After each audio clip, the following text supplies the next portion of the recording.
of a special trip to Aurora, Colorado, but now they make their way across the state to Gering, Nebraska to face the Western Nebraska Pioneers with a 1 win already under their belt, hunting for more. Good afternoon, everybody. Welcome to the Platte Valley pregame show as we get set for first pitch from Gering, Nebraska. Some technical difficulties getting underway, but we have that figured out from the Logos broadcast booth. A different voice coming at you for this weekend series between the Plainsmen and the Pioneers. Carson Trail, the normal voice of the Western Nebraska Pioneers, is not here this weekend. He's covering his school, Stanford, as they make their way through the College World Series. They begin play tomorrow. However, as the Plainsmen come into town, it's Tobias Abore with you for the 4 games over these next 3 days. Normal voice of the North Platte Plainsmen. I'll be serving for these upcoming 4 games in Carson's place as we get set for first pitch between the Plainsmen and the Pioneers. We're going to take a look at the starting lineups and the outfield as it goes for both sides. For the visiting Plainsmen, leading off, Cade Owens. He'll be followed by Rui Yoshida. Ryan Kelly bats third. Kenneth Sugi will be the DH. He bats fourth in the lineup, and he starts a string of lefties all in a row. It'll be Sugi, then Hockmer, then Major Maiden going through the lineup. Maiden coming back to the Plainsmen after taking a few days off. He'll get ready in this game. Braden Zirkle bats 7th. Kyle McConaughey hits 8th. And rounding out the starting lineup is Zach Knowlton. While on the mound for the Western Nebraska Pioneers is going to be Dylan Kraus. Kraus has thrown 6 1/3 innings so far this season. Started 2 games. 5 strikeouts and a walk. And you look back to the 25th of May. He started against the Plainsmen. Went 3 innings, allowed 2 earned runs, 2 strikeouts, and had a walk against him in that game. Pioneers came away with an 11-4 win. As we see the field behind Cross, his battery mate's going to be Clark, the catcher. Halleck is at first. Ruby will be down at second. Lehman will be over at short. Fisher at third in the outfield from left to right, or Carpenter and Gibbs. As the Plainsmen get set, looking for their 2nd win in a row. The Pioneers have won 4 straight games, a 9-3 record as they come into today's ball game. Cade Owens, the leadoff hitter. And he takes the first pitch down low, and this game is underway. 6:33 your start time on a cloudy and somewhat chilly day in Gering as the ball is hit on the ground towards the left side, fielded by Fisher. Fisher takes a step, fires it onto first, and it's dug out of the dirt, so the first batter is an out on Cade Owens, and that's how this evening starts. And now up to hit Rui Yoshida. Yoshida, already one of the top Plainsmen hitters in terms of getting contact on the baseball, a .528 average, but you can imagine, or a .258 average, but you can imagine that today, Yoshida would already be feeling a little bit better as he gets ready to face the first pitch from the righty. Swing and a line drive into the screen. That'll be strike 1. Once we got to the hotel, the Travel Lodge in Morrill, just outside of Gering, he heard that he had gotten a full ride scholarship to play baseball at Clarendon, the school he's already going to, as he fouls another one back, so the count is 0-2. Rui was pretty excited when he got the email saying that he will have a scholarship to play baseball fully now from his school. As the 0-2 pitch is a line drive hit up the middle, that's the base hit for Rui Yoshida. He takes a small turnaround first, goes back to the bag, and so after a leadoff ground out, Yoshida's on with a single, and already feeling some of the excitement of that scholarship, as Ryan Kelly will come up to the plate. And if there's one Plainsman batter who they want to have be consistent throughout this series, it's going to be Ryan Kelly. He enters today hitting .563 on the season, 4 walks, 2 strikeouts, and he takes a pitch low. It's going to be strike 1. He has 1 home run on the season, and that came right here at Oregon Trail Park Stadium. In the 2nd game of the Plainsman season, he goes after a pitch high, so the count is 0-2. Leading off of first is Rui Yoshida, one of the more prolific runners that the Plainsmen have.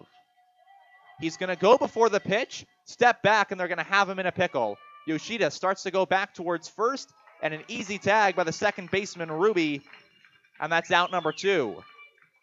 Rui Yoshida, that's what happens sometimes with him. He tries to go a little bit early. He tries to bait a bad throw over, but right there, Cross, nothing but perfection, and Yoshida is down.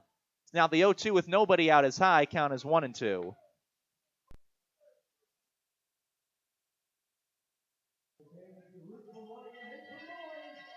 Here's the 1-2 offering, high, and that'll be ball 2. 2-2 count, 2 men out. Here's the next pitch. And that's going to be just outside full count.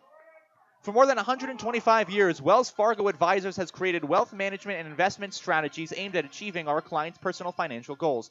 Call Ryan Winsdorf at 632-7561. Together, we'll go far as the next pitch is popped up foul. Ranging over as Halleck, he makes the catch, and the side is retired. Rui Yoshida gets a hit up the middle, but he is stranded after trying to steal second. We will go to the bottom half of the first inning. Score 0-0 on the West Coast scoreboard. The Simmons Olson Law Firm has been a proud member of the Scottsbluff-Gehring community for decades. The 10 lawyers and 8 staff members are committed to the Panhandle. The Simmons Olson Law Firm be the envy of the neighborhood with the new Green Mountain Grill from High Plains Spas. At Russell's Automotive in Scottsbluff, they believe in providing the best auto repair services and warranties to their customers. That's why they're excited to announce their new coast-to-coast nationwide warranty through the Certified Auto Repair Network. With every repair they make, you'll receive a 36-month or 36,000-mile warranty on parts and labor honored nationwide. Their ASE certified technicians use the latest diagnostic tools and equipment to make sure your car is running like new. And with their new nationwide warranty, you can travel worry-free knowing that you're covered no matter where you go. So come on down to Russell's Automotive in Scottsbluff today and experience the best in auto repair services and warranty. Call them now to schedule your appointment. What's your plan? Hi, I'm Kevin Carmody, Life and Health Producer at J.G. Elliott Insurance Center. Are you an individual needing life, health, disability, or long-term care insurance? Are you a business owner wanting to offer or enhance your group health and ancillary benefits? If so, give me a call at 308-635-2023. Together, we can build a plan that meets your needs today, tomorrow, and well into the future. J.G. Elliott Insurance Center, a Platte Valley company.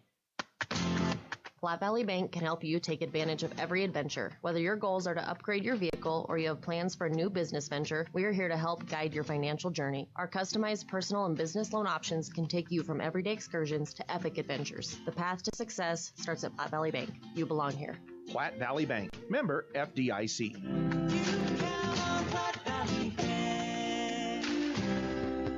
Community banking for you. First one, where are you looking from Kraus out there on the mound today? Welcome back to the Logos broadcasting booth. Tobias Zabore in the booth for you today, filling in for Carson Trail as he follows Stanford in the College World Series back in Omaha. As the Pioneers come up to the plate, 0-0 the score here in the bottom half of the first inning. Their lineup: Coy Carpenter, James Lehman, Isaiah Gibbs, Brad Halleck, Aiden Orr, Garrett Fisher, Garrett Esposito, Jet Ruby, and Ben Clark as the first pitch is in there. Strike one for Noah Soper, the starting pitcher in tonight's game for the North Platte Plainsmen. He's gone 6 1/3 innings, started in two games, pitched in 3, 9 innings, a 6 ERA as his next pitch is outside. Count is 1-1. He pitched against the Pioneers on the 25th of May, same game that Kraus pitched. He went 4 innings, allowed 1 run, was given a no decision as his next pitch is low, so the count is 2-1. Soper comes set. He'll get ready and fire the 2-1. Away, count is 3-1. Noah Soper, one of many North Platte Plainsmen who yesterday enjoyed Nebraska land days at the Buffalo Bill Rodeo in North Platte. As the 3-1 pitch checked his swing and he went, so the count is full, 3-2. A lot of the Plainsmen, all the interns went, enjoyed a fun day at the rodeo, experienced some new things that we don't always get in our everyday life, especially those of us who are not from Nebraska. As Soper, with a full count to the first batter, swinging a ground ball first base side, foul, and it rolls away from the first base coach. Now he comes on the mound after a nice restful bus ride, and will fire in a full count to the leadoff batter, Coy Carpenter. Swing and a miss, he got him. First out of this inning. And that'll bring up the 2-hole hitter, James Lehman.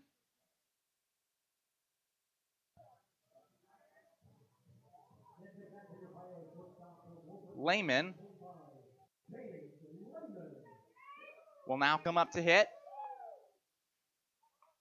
He's going to bunt it foul on the third base side. Count is 0-1. Sorry for the technical issues we've been having. New system for me. Tobias Zabori on the Logos broadcast booth, filling in for Carson Trail as he follows Stanford in the College World Series. Normally the voice of the North Platte Plainsmen, filling in for these 4 games over the next 3 days between the Plainsmen and the Pioneers. As Soper goes into the 2-hole hitter, and he fouls it back. James Lehman, count is 0-2. Coy Carpenter led us off this inning. He struck out. Following Lehman, it's going to be Isaiah Gibbs. Brad Halleck will bat 4th. Aiden Orr bats 5th. Garrett Fisher will hit in 6th. Esposito, the other Garrett, bats 7th. Ruby bats 8th. And Ben Clark will round it out batting 9th. As the next pitch is high, it's 1-2.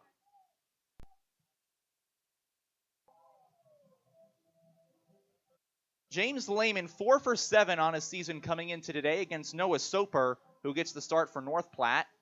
His 3rd start of the season, as the next one is low. Count is 2-2 even. Lehman has walked 6 times, struck out only twice.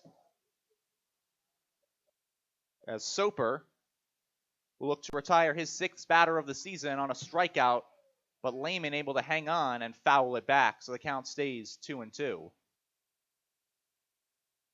After Lehman is Isaiah Gibbs, who has been hitting the cover off the ball as of late. But now Soper gets ready, sets and fires the 2-2, and back into the netting. So once again, Lehman sees a 2-2 pitch that he fouls off to keep it going. Russell's Automotive, your family-owned go-to for all your quality automotive repair needs. Soper ready to fire in the 2-2. It's just a little bit away, so the count is full. He struck out the first batter, Coy Carpenter, on a 1-2 count, and now has a full count against Lehman.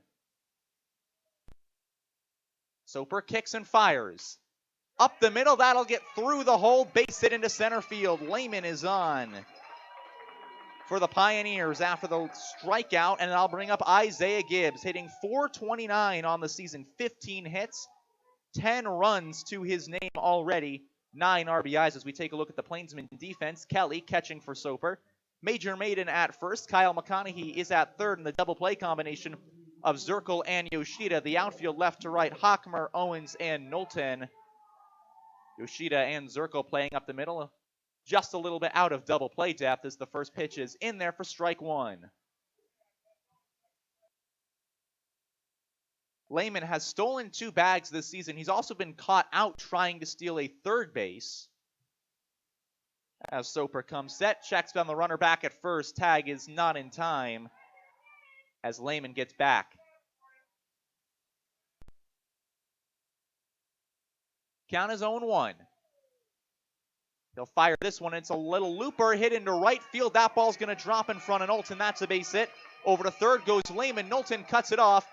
Lehman's going to head home. Down to second is Gibbs. The throw is wide, and it's already 1-0 Pioneers. A double to right field by Isaiah Gibbs. He keeps his hot hitting going, scores a run, and they take an early lead against Noah Soper and the Plainsmen. And Brad Halleck, the cleanup man, comes up to the hit. Hitting .343, 12 hits, 9 RBIs.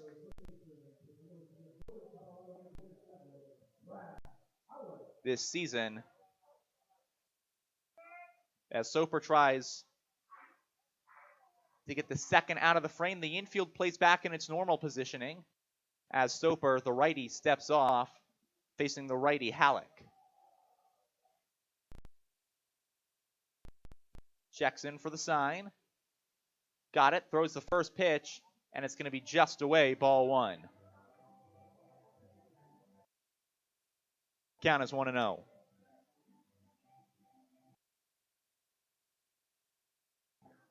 Soper sets, readies, and he'll fire the 1-0. Is going to be just away, so the count is 2-0.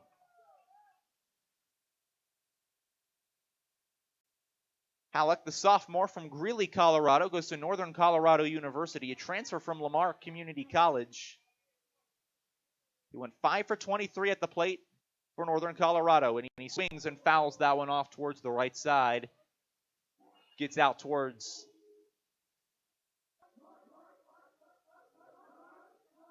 the fans out there. So the count is 2-1. Had 11 strikeouts in college, but so far has been able to slow it down a bit at the plate for the Pioneers. Checks his swing. Does he go? And they say he does. So the count is even at 2-2. It was a pitch high, but Halleck was not able to check his swing. And so we're all evened up. 2-2, 1 out. Down at second base is Isaiah Gibbs. Aiden Orr waits on deck.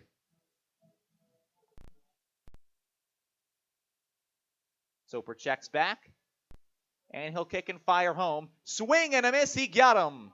Noah Soper, his second strikeout of the inning, and now there's 2 men out for the 5-hole hitter, Aiden Orr.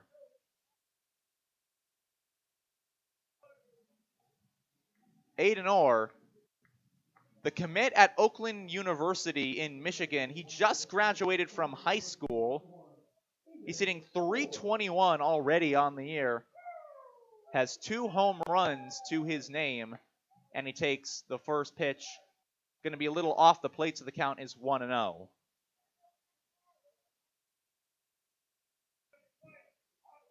Soper comes set. Now fires the 1-0 in the dirt. Count is 2-0. Soper, a first year just out of Sterling, Colorado, goes to Northeastern Community College. Out of high school, was ranked as the 29th right-hander in the state of Colorado. Now he tries to work his way out of a jam. Down 1-0. Next pitch is hit high in the air to center field. That ball's going to drop in front of Owens. In to score is Isaiah Gibbs. Down to second moves Aiden Orr. He will be in standing. So 2 doubles into the right center gap have made it 2-0 Pioneers here in the first inning against the Plainsmen. As Soper tries to calm himself down after his last outing against the Pioneers went fairly well. His last time out was against the Liberal BJs in North Platte. Did not necessarily go as well for him. 4 runs over 4 innings pitched, and now he will face Garrett Fisher, the third baseman, who has Orr down at second after the stand-up double with 2 men down, and he takes ball 1 away. Soper has 2 strikeouts in this inning. However, they have been sandwiched in between doubles and singles and RBIs. 1-0 the count. Fisher, and he goes around on a check swing. Count is 1-1. Was a little bit low and away, but he wasn't able to hold up. As Soper evens the count at 1 apiece. With 2 men out at second is Aiden Orr. 2-0 Pioneers here in the bottom half of the first. Hits a high pop-up over on the infield. Moving over Owens. Cade Owens will make the catch, and that'll be out number 3. But the Pioneers have 2 doubles in the right center gap, and they take a 2-0 lead here on the West Coast scoreboard. Intralinks has been supporting computer systems in our area for over 20 years. Intralinks can review your systems and your expenses to help your bottom line. Intralinks also installs low-voltage wiring, IP-based camera systems, and IP-based phone systems. With Intralinks on your side, technology isn't an obstacle, it's an opportunity for your business. Call Intralinks today to schedule your free 1-hour consultation. 632-6590. That's 632-6590. Dooley Oil has been providing great service since 1960. Why bank at a local community bank? When you choose a local community bank, you keep money in our local economy. That money helps support local jobs, schools, and businesses. Money that helps fund a stronger and prosperous community for us all to enjoy and live in. At Platte Valley Bank, we are here to help build and support the community we love being a part of. We believe that together, we can make great things happen. Platte Valley Bank.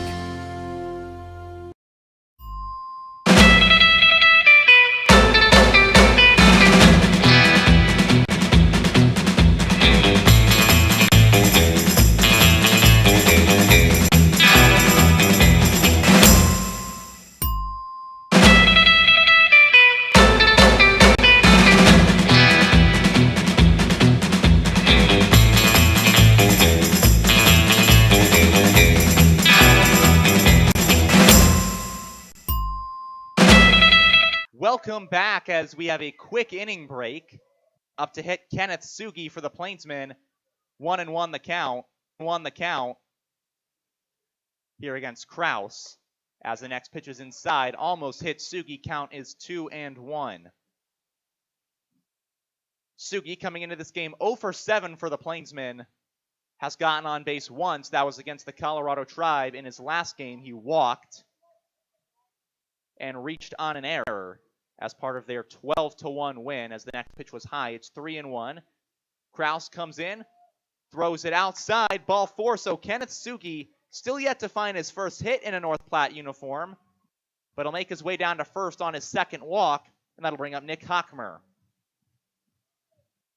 Hockmer 391 on the season, and the lefty, who also serves as a pitcher, may be one of their most consistent batters, and arguably their best this season.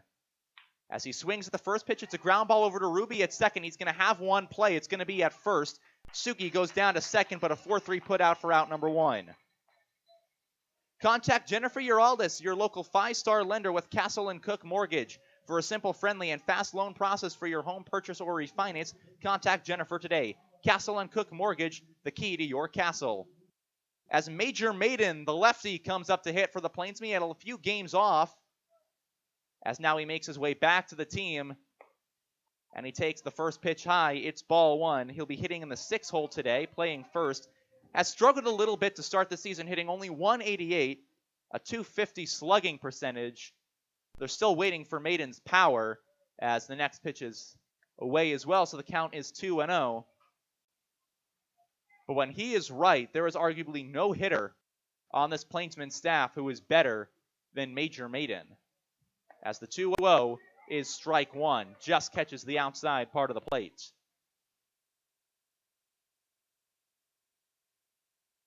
Maiden from Colorado Christian University will take the 2-1 pitch high, so the count now 3-1 to the first baseman Maiden in his first plate appearance in quite a while for the Plainsmen. He was off the entire Cage Rats series. As the 3-1 offering is away, that's ball 4. So a leadoff walk, a ground out, and a second walk have put runners at first and second against Kraus. The Plainsmen trailing 2-0, as up to hit is Braden Zirkle. Zirkle, the junior from Tecumseh, Kansas, hit only 195 at Highland Community College, hitting 176 to start the season for the Plainsmen, and he takes ball 1 high. Kraus still trying to find the zone here in the top half of the second inning. In the top of the first, he got a 5-3 ground out, allowed a single to Rui Yoshida, who then was picked off trying to go to second, and then got a pop out to end the frame as the next pitch is in tight, clips Braden Zirkle, and the bases are juiced. A hit by pitch to Braden Zirkle. It catches the inside part of his arm guard, so he'll make his way down to first. On to second goes Major Maiden, and Kenneth Sugi is over at third base, 90 feet away from scoring his second run in that North Platte uniform, as Kyle McConaughey will come to hit. But right now, a bit of a town hall meeting between the pitcher Kraus and his catcher Clark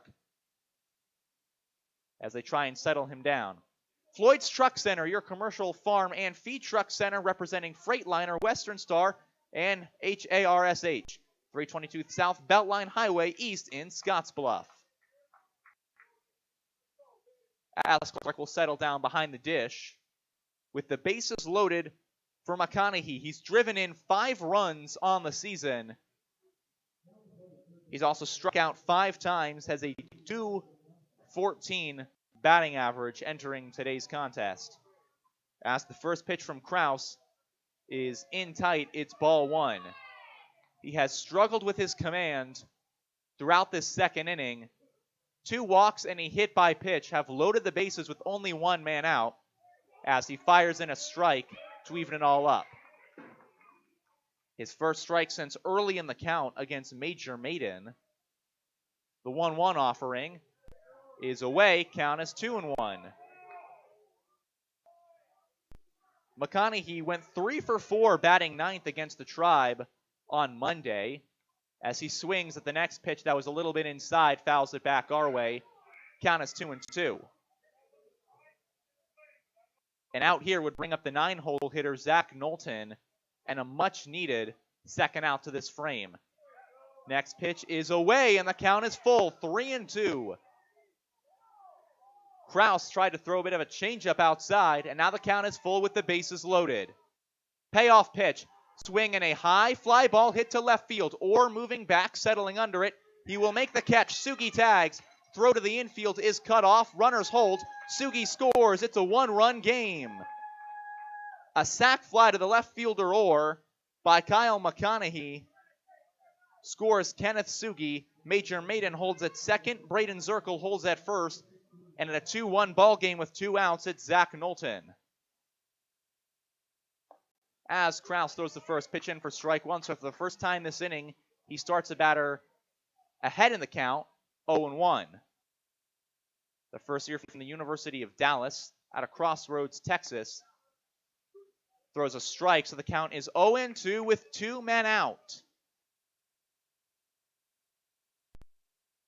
Plainsmen trail by a run here in the top half of the second. Pitch is a bit away. So the count is 1-2. Kraus led the Southern Collegiate Athletic Conference in games started with 10 this past season while at Dallas. His next pitch is fouled off towards the right side, so we'll stay at 1-2.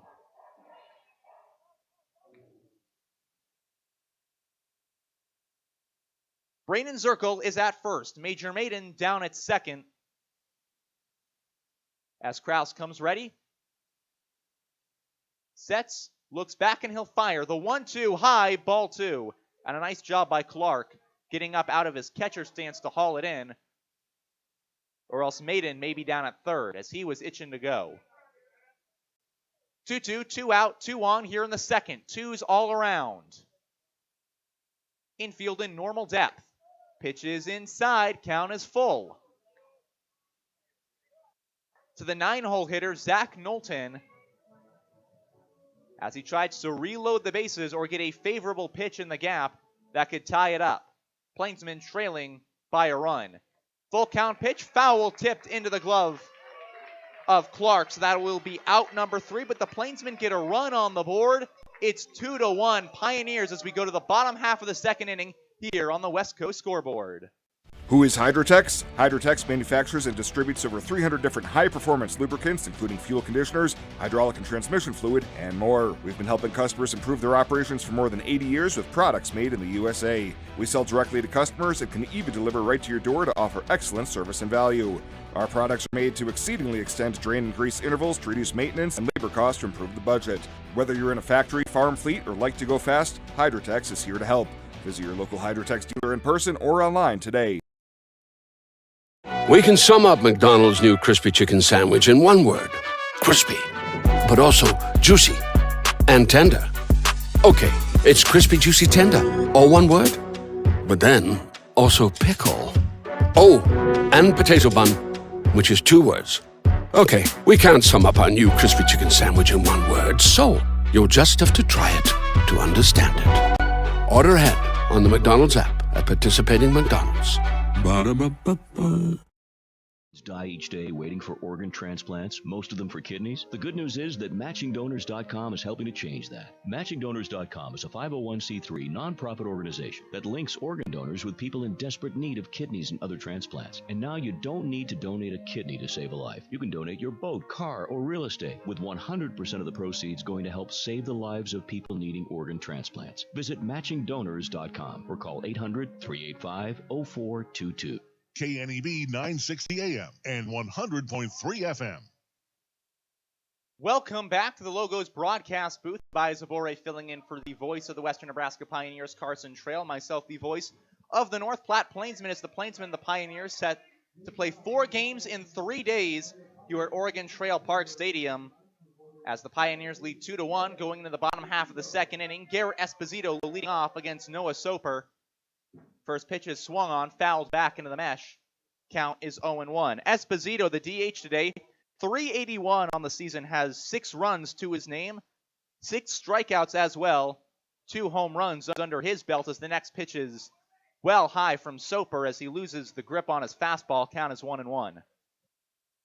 It'll be Esposito, Ruby, and Ben Clark to hit the 7, 8, 9 men here in the second as the pitch is low, so the count is 2-1 from Noah Soper. Soper readies, fires. The 2-1 is well inside. 3-1 goes the count. The last week of February at Northeastern Community College, Soper was the Region 9 pitcher of the week. Looks to regain some of that form as the next pitch is popped up down the first base line, going into foul territory. Maiden goes back on it. Can't find the ball. Drops harmlessly in the dirt. Count is full. Major Maiden, Braden Zirkle, and Zach Knowlton all kind of converged on that pop-up. Maiden was calling everybody off, but there was no way anyone was going to get to make a play on that as it just carried enough to get away from Maiden. So the count goes full, 3-2, nobody out. The leadoff man, Garrett Esposito, as the designated hitter today. Full count pitch, swing and a miss. Noah Soper got him. There's out number 1, his 3rd strikeout of the game. And that'll bring up Jet Ruby. In his 2nd game as a Western Nebraska Pioneer today, his first one, he went 1 for 4. And now he'll get ready to face Soper. First pitch is low. That'll be ball 1. Ruby from Fresno State, born in Fresno, California, takes the next pitch inside. Count is 2-0. One of the lefty hitters that the Pioneers have brought in.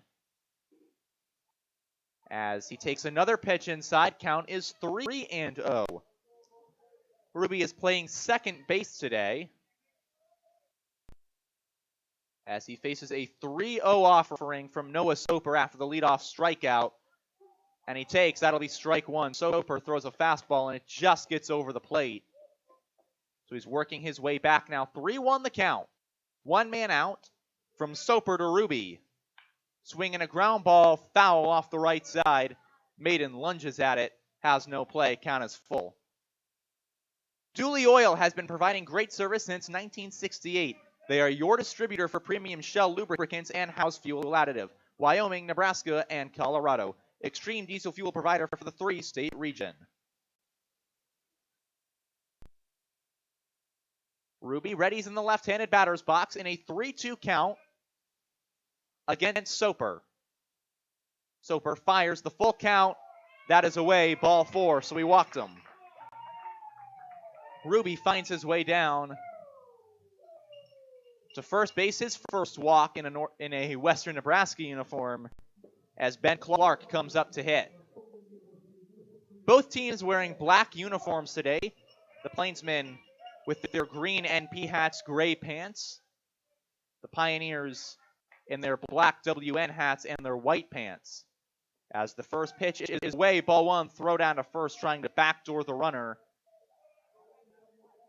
Is way late as Ruby goes in standing. Count is 1-0. Clark 2 for 9 on the year. A double and a triple, both hits have gotten him extra bases. They check on Ruby again, he's safe. As Soper and Kelly clearly concerned about the speed that Jet Ruby can bring to the base paths. 1-0 the count. Soper check on Ruby again. He's in under the tag.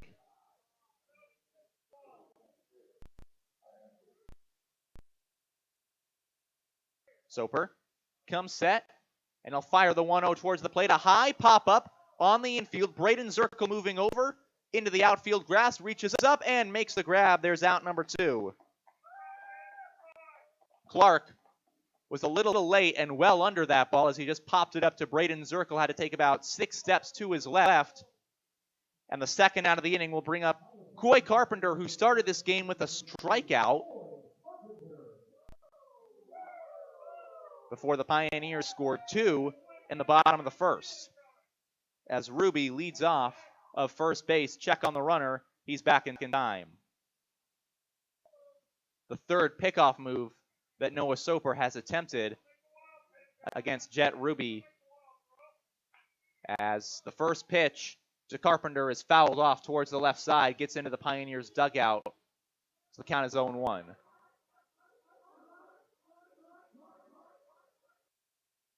Coy Carpenter, hitting .349 coming into this game, had 8 strikeouts, now up to 9 after his strikeout in the first. Check on the runner at first, the tag, but he's back. As Jet Ruby baiting Noah Soper, hoping for a bad throw. As Soper will ready to fire it in to the sophomore from McMurray University, and there's strike 2. A fastball right down the middle. And Noah Soper one pitch away from getting out of the frame with the 1-out walk, the only blemish on his record. Here's the pitch, high, it's ball 1. Soper lost his grip and threw a fastball that was high and away, and Kelly did a good job getting out. So a 1-2 count. Coy Carpenter, 2 years playing for the Lights Out Baseball Club team out of Seguin, Texas. The 1-2 pitch is just off the plate, count is 2-2. Soper barely missed that being a strikeout looking, but as it is, we'll have the count even at 2 apiece with 2 men out. Plainsmen trailing 2-1, and a foul ball towards the left side. Carpenter was late on it, but does just enough to stay alive.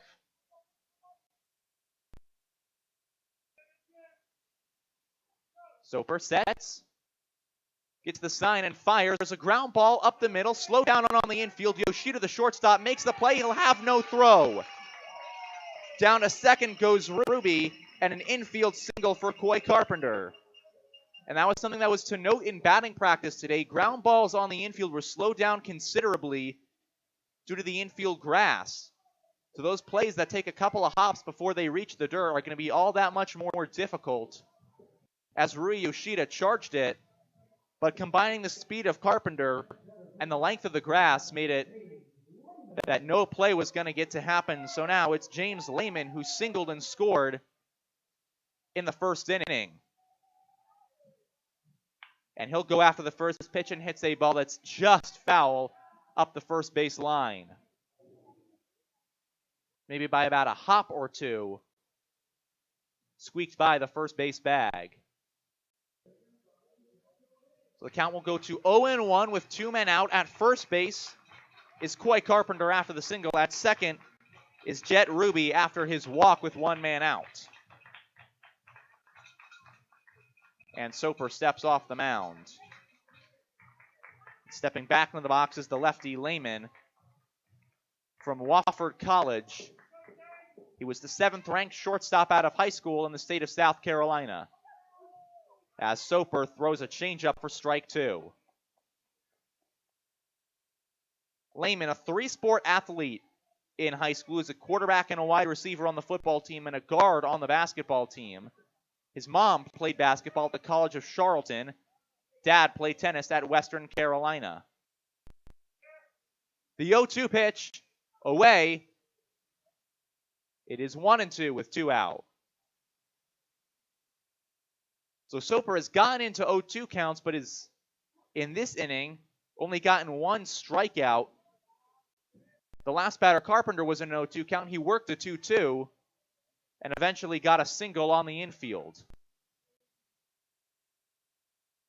Soper throws that ball. That's a fastball in the screen. Count stays 1-2 after the foul by James Lehman, who went 4 for 7 coming into today's game. Now 5 of 8, has only gotten out 3 times while playing for the Pioneers.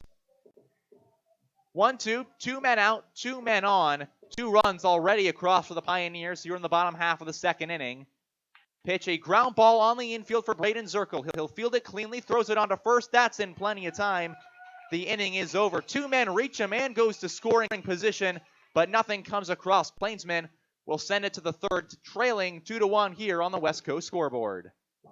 Fun facts about owning your own hot tub, courtesy of High Plains Spas and Recreation. Relaxing in your spa before bed helps soothe your aches and pains, allowing for a deeper, more rewarding sleep. Hot Spring Spas offers features like entertainment systems with Bluetooth capability, waterfalls, LED lighting, volcano jets, and more. Yes, sleeping like a baby is just one great reason, but there's plenty more. Stay tuned or stop into High Plains Spas and Recreation, where they sell fun. Open 9 to 5 Monday through Friday, 1725 East Overland, Scottsbluff.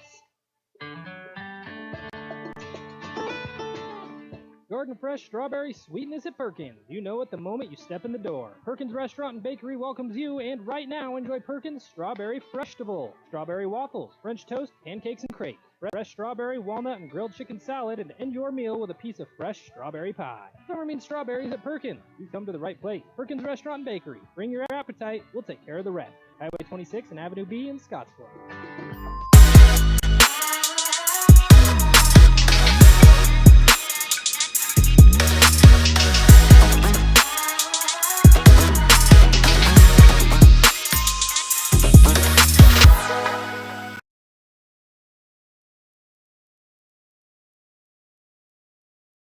In. Get up to a $20 rebate and save with your oil change service this summer. Request your appointment today by calling 308-635-4065 or by going online to russellsautomotive.com. KNEB 960 AM and 100.3 FM. Cade Owens leading off for the Plainsmen back to the top of the order here in the third. And he takes that pitch low in the dirt. Count is 2-0 to the righty. Plainsmen trailing 2-1 against the Pioneers. As the next offering is inside from Kraus. Count is 3-0. This is Tobias Zabori in the Logos broadcast booth, the voice of the North Platte Plainsmen filling in for the voice of the Western Nebraska Pioneers. As the 3-0 pitch is low, it'll catch the strike zone. 3-1 the count to Cade Owens. He grounded out back in the first. Kraus, a fast worker, throws the next pitch inside, ball 4. So a leadoff walk to start the third from Cade Owens. Plainsmen scored 1 run in the second. They have made it a 1-run game as Noah Soper was able to get out of the bottom of the second despite having 2 men on. And now Rui Yoshida will come to hit. He singled and then was caught trying to steal second as he went a little too early against Kraus, who has worked 2 good innings to this point. Struggled a bit with his location last frame. And early in this one, showing his problems as his first pitch does find the strike zone. It's 0-1.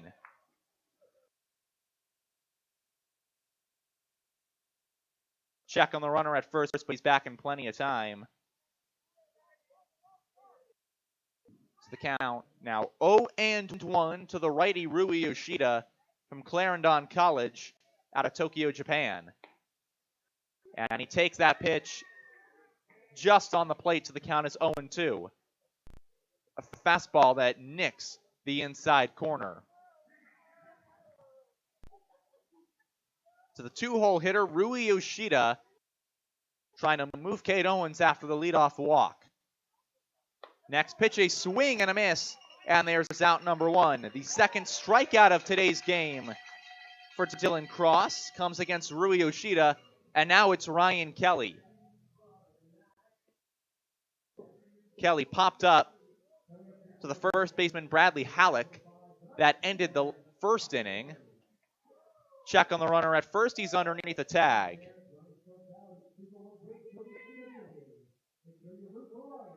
Kelly, the first year from Kaskaskia College. He homered back in the 24th year at Oregon Trail Park Stadium, and he takes the pitch outside. Count is 1-0.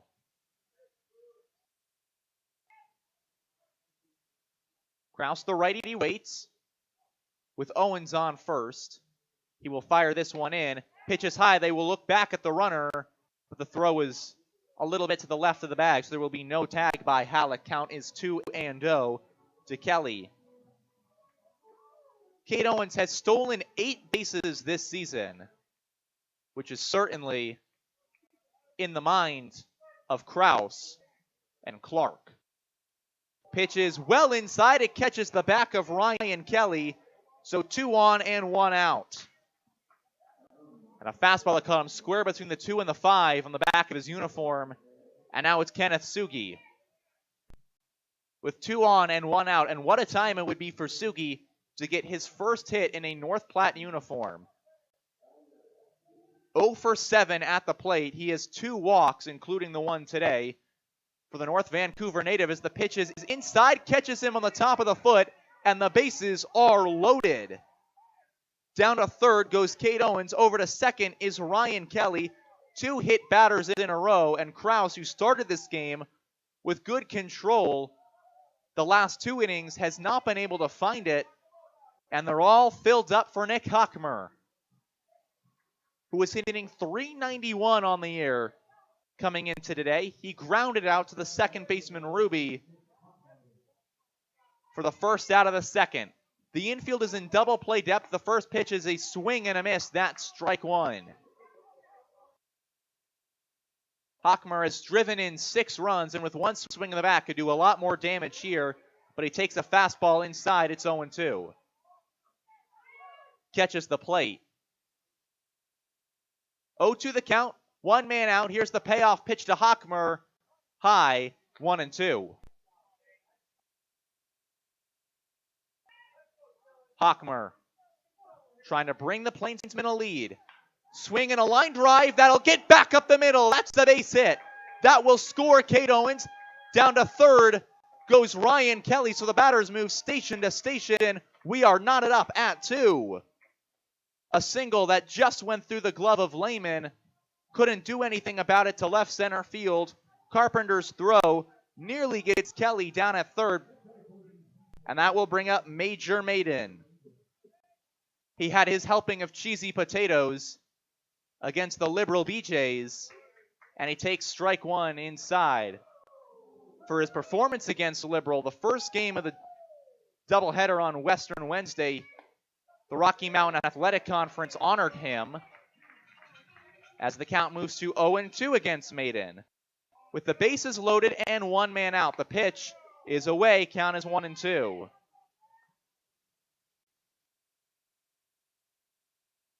Again, Maiden in that contest against Liberal had 3 hits and a swing and a miss. That will be out number 2. So 2 outs in this frame, 2 strikeouts. And that'll bring up Braden Zirkle. With the bases loaded and 2 men out, this game tied at 2 apiece. As Krause tries to find his command, the first pitch is just away, count is 1-0. Zirkle was hit back in the second. He stayed at first. The 1-0 is tight, it's 2-0.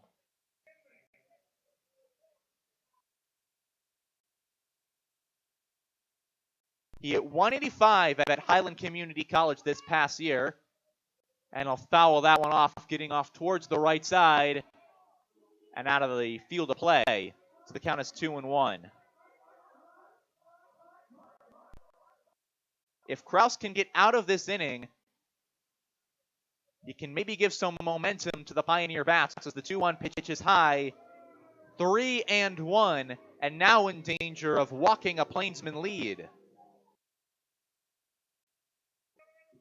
3-1 the count. At first is Hochmer, at second is Sugi, at third is Kelly, and the pitch is high. Walks him with the bases loaded. Scoring is Ryan Kelly. Down to third is Sugi. Over to second is Hochmer. It's 3-2 North Platte.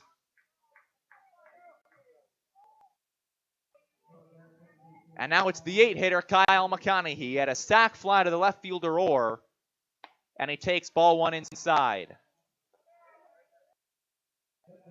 A key for the Plainsmen in today's game, besides limiting the big inning from the pitching staff, is getting a lead. They have struggled to get leads and to hold on to them as the 1-0 pitch is way high, and Clark does a good job getting out of his crouch. The count is 2-0, and time will be called. Clark will go out to talk to his pitcher, who has loaded the bases. It was a leadoff walk by Cade Owens, a strikeout against Yoshida, A hit by pitch to Kelly, a hit by pitch to Sugi, a Hockmer single to the left side, a strikeout against Major Maiden, and an RBI walk to Braden Zirkle. So this count is 2-0 with 2 men out to the 8-hole hitter, Kyle McConaughey. Pitch in there, strike one. The 2-1 with 2 outs. And that's strike two. The count is even. 2-2, bases loaded, 2 outs to McConaughey. Coming off a sac fly, the pitch is fouled back into the netting. It stays 2-2. Kraus, a quick worker, likes to get the baseball, get his sign, and throw the pitch. McConaughey took a step out of the batter's box to ready himself. Here's the 2-2. Swinging a ground ball on the infield over to third. Fisher has it. Fisher on to first. Does he beat it out? They say he does. Kyle McConaughey uses his speed. The lead is doubled 4-2. Plainsmen, bases stay loaded. Scoring is Kenneth Sugi. Down to third goes Hockmer. Zirkle moves to second as McConaughey gets an infield single that scores a run, and now it's the 9-hole hitter, Knowlton. And he takes strike one inside. He struck out swinging back in the second. Now he's the last batter remaining from the Plainsmen, first time batting around this year, and it's ball one. 1-1 pitch, and that's strike two.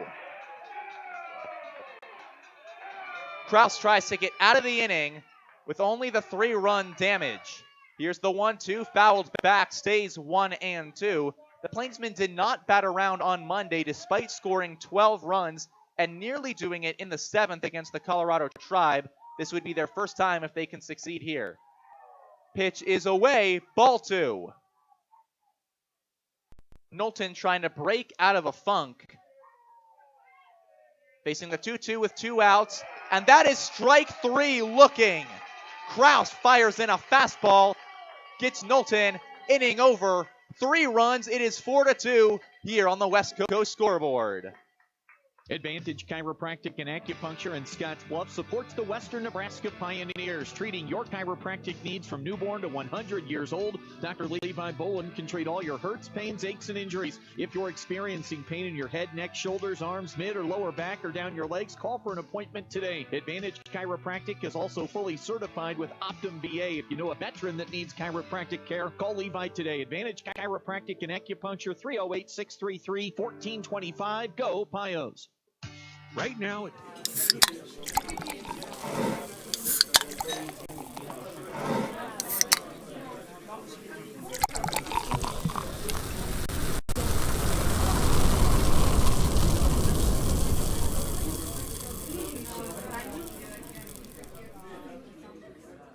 Why bank at a local community bank?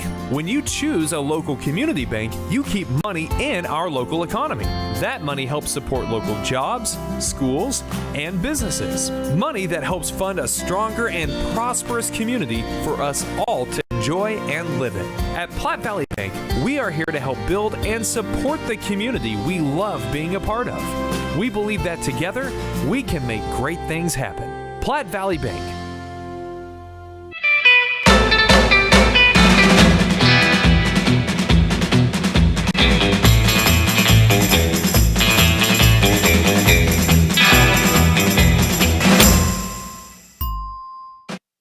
Two Plainsmen as we go to the bottom half of the third inning. This is Tobias Zabora in the Logos broadcast booth. Stop into Logos, and the guys will custom design it, print it, and have it ready for the game. There is no job too big or small for Logos in downtown Gering, as the first pitch is strike one to Isaiah Gibbs.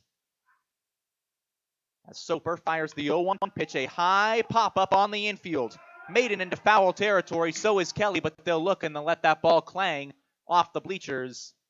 So the count is 0-2. Plainsmen scored 3 runs in the top half of the third. We're 1 batter away from batting around. Kraus gets out of it by striking out Knowlton to leave the bases loaded, but North Platte, a 2-run lead against the Pioneers to Gibbs, the 3-hole hitter. He doubled to right field his first time as Soper throws ball 1 high. That was part of the 2-run first inning that gave the Pios a 2-0 lead against the Plainsmen. As Soper, the righty, throws in just a bit away, count is even 2-2.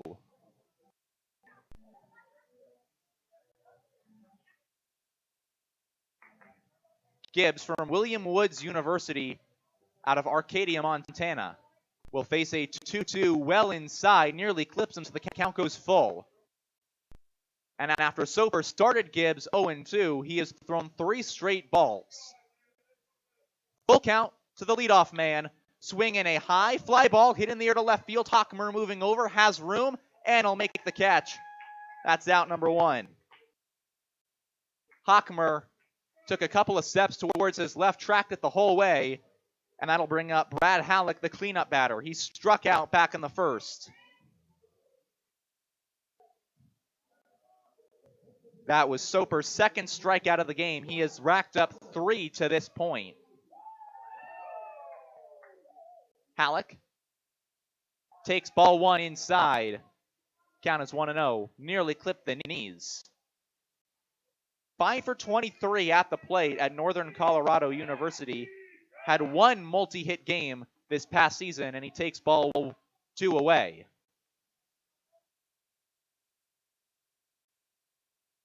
Has worked 4 walks and 10 strikeouts in the season, as the 2-0 pitch is a breaking ball that finds the strike zone. It's 2-1.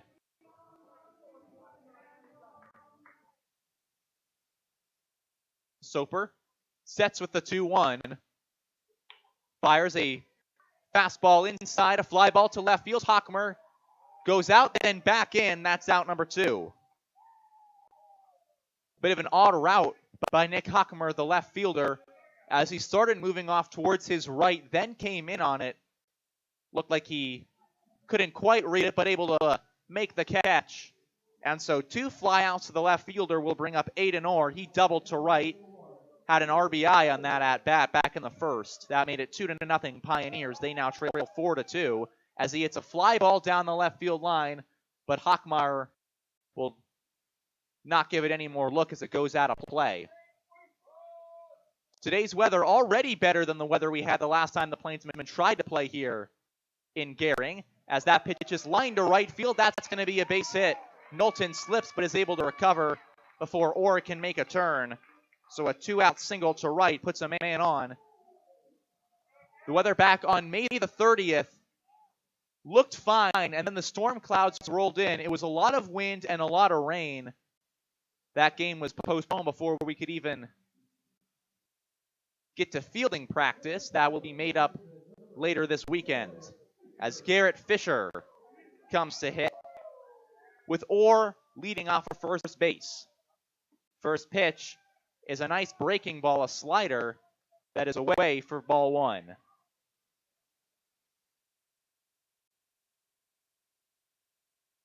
Soper features a 72-mile-an-hour slider. At least that's what it was clocked coming out of high school, as he throws his fastball for strike 1. He also has a curveball and a changeup. As he's trying to use these pitches to get out of the inning with a 2-run lead. 1-1 pitch, foul ball. Count is 1-2. Ryan's Welding, selling PJ Texas trailers in a wide variety of sizes, as well as offering a full welding shop. 1-2, 2 out. Leading off of first is Aiden Orr. Soper, the righty, kicks and fires.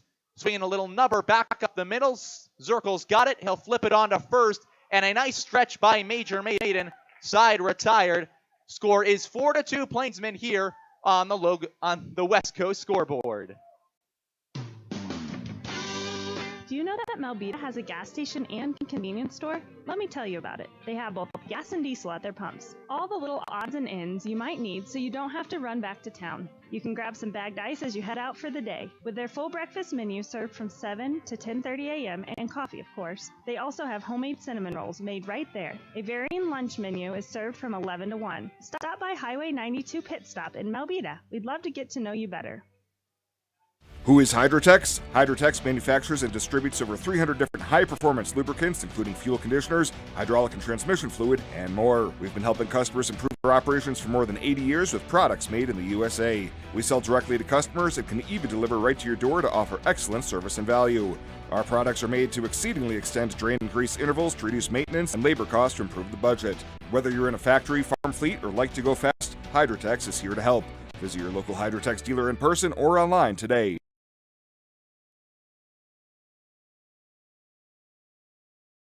Bluff. Today, the company serves the trucking industry with 9 locations, and at all 9, you will find service departments with factory-trained technicians, fully stocked parts departments, and knowledgeable staff. So when you're on the road in Sydney, Cheyenne, Casper, Gillette, Rock Springs, Rapid City, Fort Pierre, or Belgrade, Montana, service and convenience are just ahead with Floyd's Truck Center. KNEB 960 AM and 100.3 FM. 1-2-3, the batters for the Plainsmen. They lead 4-2 as we head to the top half of the 4th inning here at Oregon Trail Park Stadium. Once again in the Logos broadcast booth, Tobias Abore, the voice of the North Platte Plainsmen, filling in for Carson Trail, the voice of the Western Nebraska Pioneers as he follows Stanford baseball in their run in Omaha on the College World Series. Cade Owens leading off this 4th inning for the Plainsmen. He started the 3rd by walking. He eventually came around to score on the single by Nick Hockmer that found its way up the glove of Lehman, the shortstop. As still out there on the mound, Kraus, who struggled to find his command in the early part of the 3rd, found it a little bit later, got 3 strikeouts, but also allowed 3 runs as Owens shows bunt, but pulls back after a pitch in the dirt. Count is 1-0. Something the Plainsmen have done a lot this season is show bunts early in counts, pull back, and then swing away. Third baseman Fisher is shaded all the way in on the grass. Owens holds the bat up high on his shoulder, and he takes a strike, so the count is 1-1. Fisher moves back to his normal spot, maybe about 2 steps in, as the 1-1 pitch is in the dirt. Count is 2-1, and Clark will walk his way out in front of the plate, trying to buy his pitcher, Kraus, time. Kraus is very good at getting the baseball and pitching it almost as soon as he does. The problem with that is he's not giving himself time to reset after missing, as the 2-1 pitch is just in there for a strike, so we're even at 2 apiece. Cade Owens also grounded out to lead off the ball game, as the 2-2 offering is in the dirt. Count is full. To Cade Owens, the sophomore from Papillon, Nebraska, just outside of Omaha, and he takes strike 3 looking. There's out number 1. A pitch that was right on the border, could have been called either way, but home plate umpire Jordan McDaniel will punch him out for the first out. And that will bring up Rui Yoshida, a single and a strikeout. 1 of 5 that Kraus has thrown so far today. As the first pitch is just in there for strike 1 to Rui Yoshida. Part of the double play tandem today with Braden Zirkle, also rooming at the Travelodge in Morrill together. As he goes after the next pitch, hit over to third, picked by Fisher. On to first, that is in time. Out number 2. And that will bring up Ryan Kelly. Kelly was hit by a pitch in the 3rd inning, came around to score. He's also popped out to Halleck at first base. Finishing my thought on Rui Yoshida and Braden Zirkle, that rooming list is filled out by yours truly, Tobias Abore. And we have been forewarned that Rui Yoshida is a heavy snorer when he sleeps. As the first pitch is low, it's ball 1. Tomorrow's game, I'll have to report whether or not that is true. But those who have roomed with Rui have warned Braden and I, as the 1-0 pitch is away, hits off the glove of the catcher Clark. Count is 2-0. To Kelly, who was yet to have a hit today, which is uncharacteristic for him. 563 on the season, 667 on base percentage, and an 813 slugging. As the next pitch is well high, so Kelly has it 3-0. Again, he popped up back in the first and was hit in the last frame. As the catcher, Kelly, waits, and he takes strike one. Waits on whatever that pitch was going to be. It's a fastball that works its way to the inside part of the plate. Count is 3-1 to the Huntley, Illinois native. And Ryan Kelly has had 3 at-bats, and he's been hit by 2 pitches. The first caught him square on the back. That one caught him on his shoulder.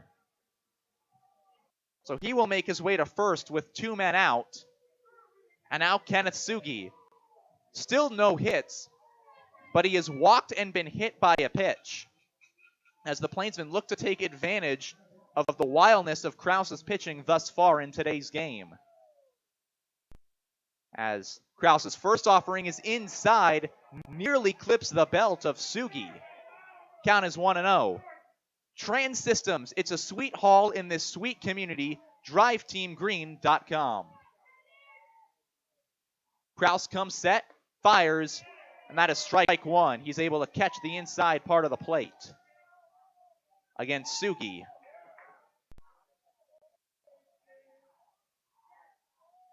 Here's the 1-1. A breaking pitch well away from Krause, so the count is 2-1.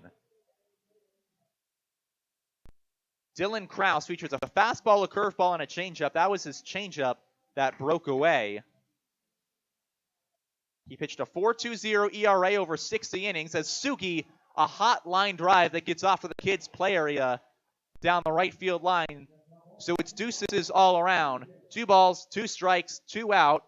Ryan Kelly is at first base. Plainsmen leading 4-2 in the top half of the fourth. The offering from Krause is away, and we're fill up. And another batter where the count has run full by Dylan Krause. Nobody warming in the Pioneers bullpen, but his pitch count is finding its way up there. As the payoff to Sugi, runner goes, it's inside, and he walked him. Another ball that nearly clips Kenneth Sugi. Doesn't matter if it does or doesn't, it'll put him down at first base. So in 3 plate appearances, Kenneth Sugi has made his way to first in all of them. Should be noted that he has scored every time he has gotten on base, as Hockmer, the lefty, comes up to hit. After the last inning was punctuated by an RBI single through the shortstop as he takes strike one on that changeup inside. Hockmer, the two-way player that the Plainsmen have been using fairly well on both sides, takes strike 2 away. So now 0-2 with 2 men out as Krause tries to get out of the inning with no damage done. The Plainsmen look to add at least 1 more run. Here's the 0-2, swinging a fly ball hit in the air to center field. Carpenter moves his way back, settles, and makes the catch. Side is retired. Plainsmen threaten, nothing across. 4-2 on the West Coast scoreboard. At Team GMC, we promise you cannot buy the wrong vehicle. We want our customers to feel confident in their purchase decision. Most vehicles come with a 7-day, 500-mile, no-questions-asked guarantee. That's right. Most vehicle purchases come with a 7-day, 500-mile, no-questions-asked guarantee. Team GMC. No games, no gimmicks. You just can't buy the wrong vehicle. Team GMC in Scottsbluff. Shop online right now at teamautocenter.net. GMC. We are professional grade. Fender bender, hailstorm, couldn't stop on the ice in time? After everyone is safe, Scottsbluff Body and Paint should be the first call you make. There isn't a better shop in the area. Our highly skilled team is experienced at performing all auto body repair and paint jobs. Stop by anytime and speak to one of our technicians, and we'll do a full inspection to show you just how little our repair services will cost you. Our work is not complete until your car is safe and you're on the road again. Call today, Scottsbluff Body and Paint, 225-6408. Are you ready to put down roots into a home you love? Hi, my name is Jennifer Yurdi-Ellis, and I'm a loan officer at Castle & Cook Mortgage. I've been proud to serve the great people of the Panhandle since 2015. If you're ready to make the leap into homeownership, give me a call at 308-220-0503. That's 308-220-0503. Jennifer Yurdi-Ellis, NMLS ID 1059626. Not all who apply will qualify. Equal housing lender, Castle & Cook Mortgage, LLC, NMLS ID 1251. KNEB 960 AM and 100.3 FM. This is Tobias Zabor in the Logos broadcast booth. Stop into Logos and the guys will custom design it, print it, and have it ready for the game. There is no job too big or small for Logos in downtown Gering. 4-2 the Plainsmen. We go to the bottom half of the fourth inning. Noah Soper still out there on the bump for North Platte as he will face the 7, 8, and 9 hitters for the Pioneers. Garrett Esposito will lead it off. Esposito, the designated hitter in today's contest. Or as the man who I first did a broadcast with at Ithaca College, Rocco Di Milo, would always say, Garrett Esposito. As the first pitch from Soper is a strike and a beautiful breaking pitch just over the middle part of the plate. Count is 0-1. Huge shout out to Rocco, who just graduated from Ithaca. Got me started in my time broadcasting as the next pitch is high and tight. Count is 1-1. Did a field hockey game with him, Ithaca College versus SUNY Cortland. I also did the Ithaca College Vassar Field Hockey Championship game with him. As the next pitch is low and away, count is 2-1. All of what I'm doing now is mostly thanks to the work that Rocco did and taught me while at Ithaca. 2-1 pitch in the dirt, count is 3-1 to Garrett Esposito, who struck out his last time at the plate. As Soper will look to calm himself down and get through this first batter with a 2-run lead. Pitch, high, tight, ball 4. Esposito will take his base. So a leadoff walk, and that'll bring up Jet Ruby. Ruby walked his only time up to hit, made his way down to second. Viera Wireless, hometown roots, global reach. Viera Wireless, Scottsbluff. As Ruby will take the first pitch low. It's 1-0 against Noah Soper.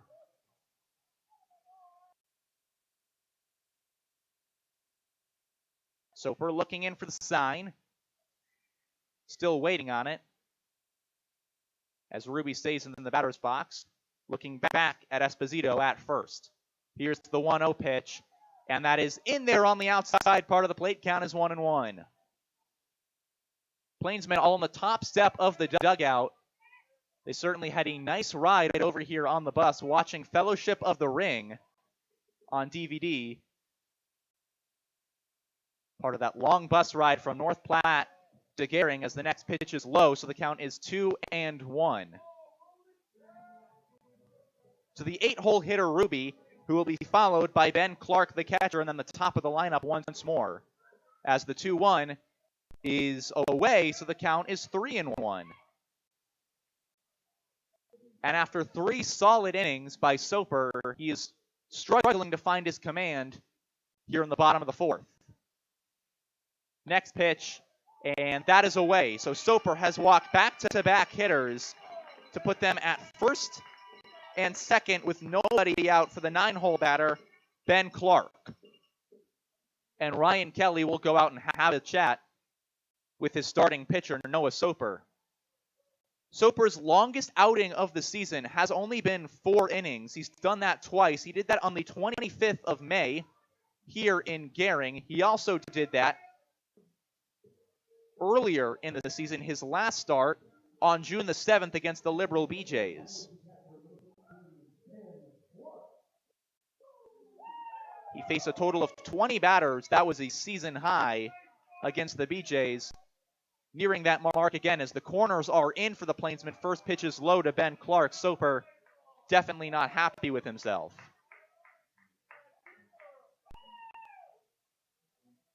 As he has struggled to find the strike zone.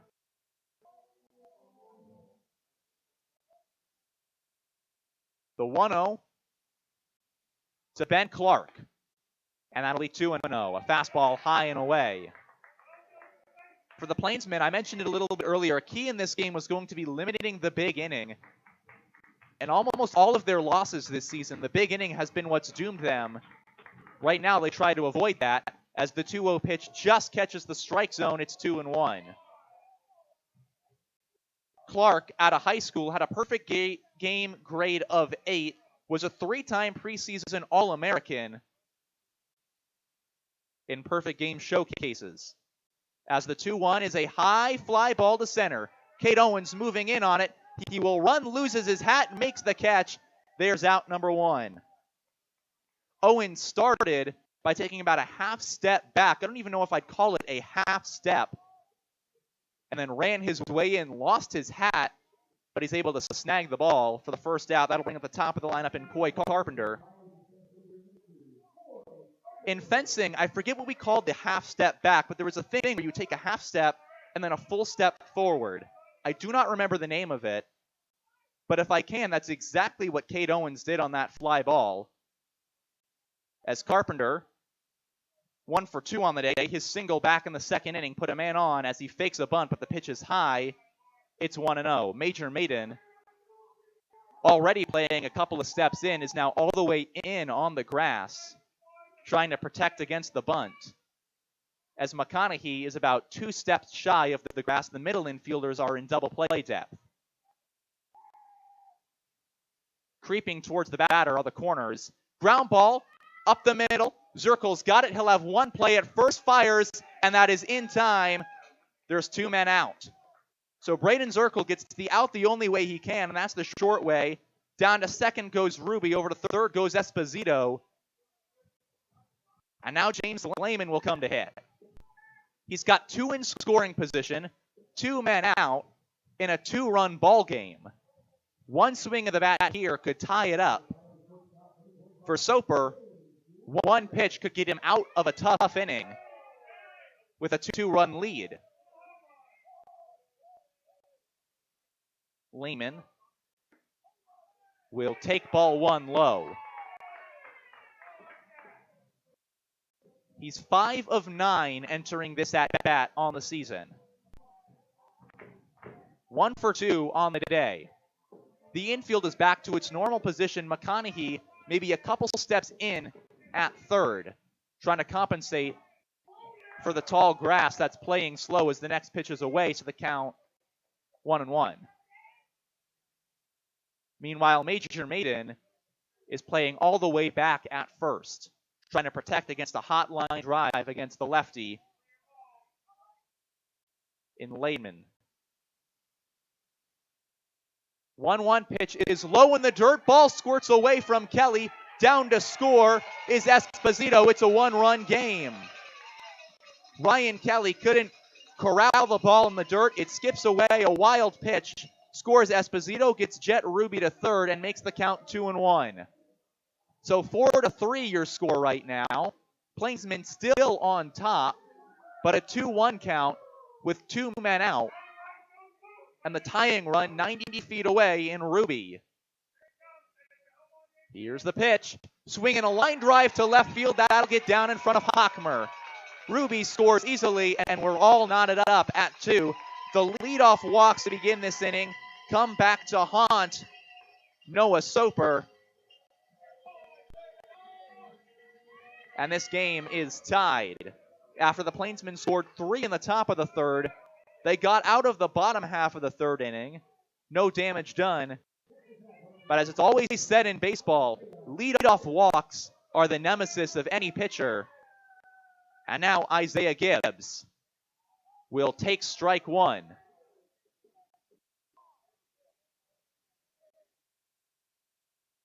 Gibbs hit .325 across his career at college, as Soper will call time and get ready there on the mound. His last 2 summers have been with a couple collegiate teams. 2021, the Ashboro Zookeepers, as he hits a high fly ball off the first base side. Maiden makes his way over at the fence, but it gets out of play at the kids' play area, and Major Maiden opens the gate by the first base dugout that the Plainsmen use,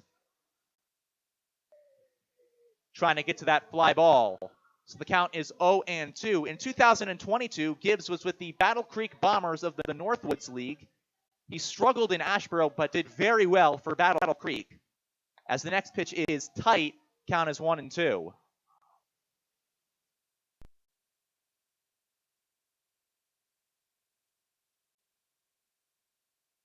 With Lehman down at first base in a tie ball game. And Soper steps off the mound, trying to entice Lehman to do anything, who instead calmly walks his way back to first. Here's the 1-2, swinging a ground ball over to Yoshida. Yoshida takes it, he'll go the short way, flips it to Zirkle, and the roommates get the out. Side retired, but the Pioneers score 2 runs off a wild pitch and a single. It's 4-4 on the West Coast scoreboard. Spring has sprung, and High Plains Spas and Recreation remind you that it's time to de-winterize your boats and RVs. The professionals at High Plains Spas and Recreation not only de-winterize your system, that's flushing the antifreeze, protecting your plumbing in your RV and the cooling system in boats, but they can repair and service all the systems, including the electrical, AC, and heating and plumbing, to ensure that your boat or RV is ready to go when you are. High Plains Spas and Recreation, open 9 to 5, Monday through Friday, 1725 East Overland, Scotts Bluff. Why not show it off? We can sum up McDonald's new crispy chicken sandwich in one word. Crispy. But also juicy and tender. Okay, it's crispy, juicy, tender. All one word. But then, also pickle. Oh, and potato bun, which is 2 words. Okay, we can't sum up our new crispy chicken sandwich in one word, so you'll just have to try it to understand it. Order ahead on the McDonald's app at participating McDonald's. Ba-da-ba-ba-ba.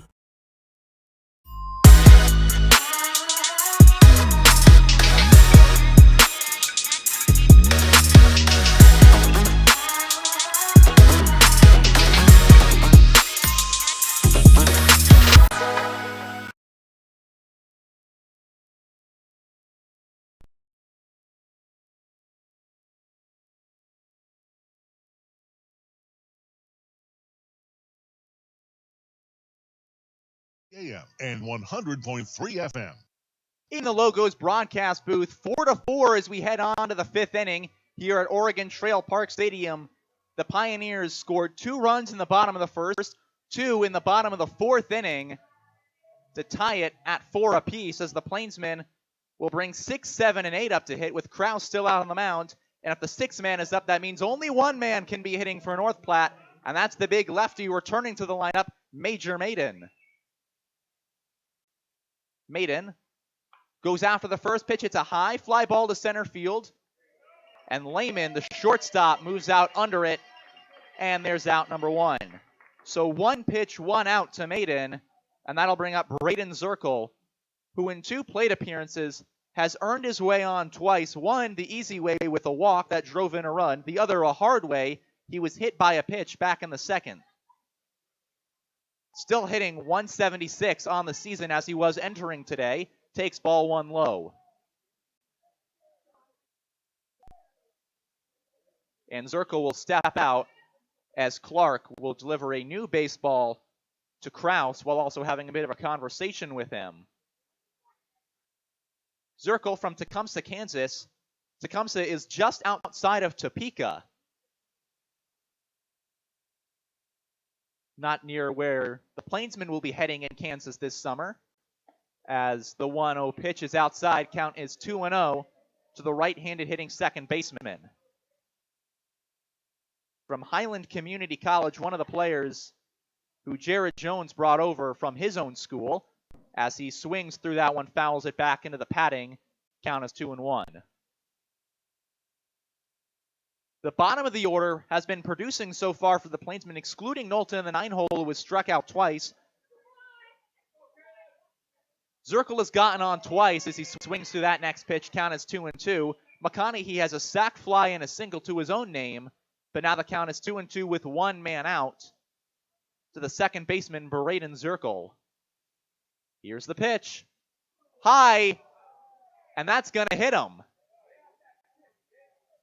Krause lost all parts of control on that fastball, and there's nothing Braden Zirkle could do but duck and hope it didn't hit him. but it does catch him on the back shoulder. The second time he's been hit today. That is the fourth batter that Kraus has plunked into today's game by the Plainsmen, and now it's the 8-hitter Kyle McConaughey. First pitch, high, ball 1.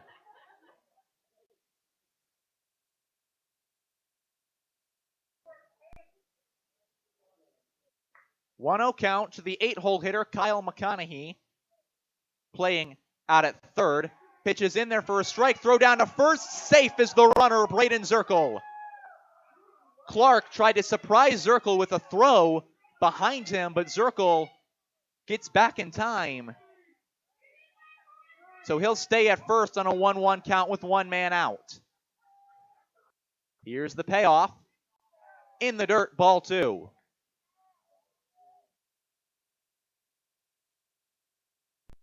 With Zirkle leading off of first base, maybe trying to entice a bad throw. There's a line drive hit in the air to left field. Moving in is Orr. That ball's going to drop in front of Orr. Down to second goes Zirkle. So 2 on, 1 out, and the 9-hole hitter, Zach Knowlton. And Knowlton, the one Plainsman today who has yet to find his way on base. He struck out swinging in the second, looking back in the third. But now with 1 out and 2 on, he could redeem himself with 1 swing of the bat. Shows bunt, throw is low, gets back in time, count is 1-0. Fisher not biting on the bunt from the righty as he went to cover the third base bag. Playing in is Halleck. Now Fisher playing in on the lip of the grass. The middle infielders are back in double play depth.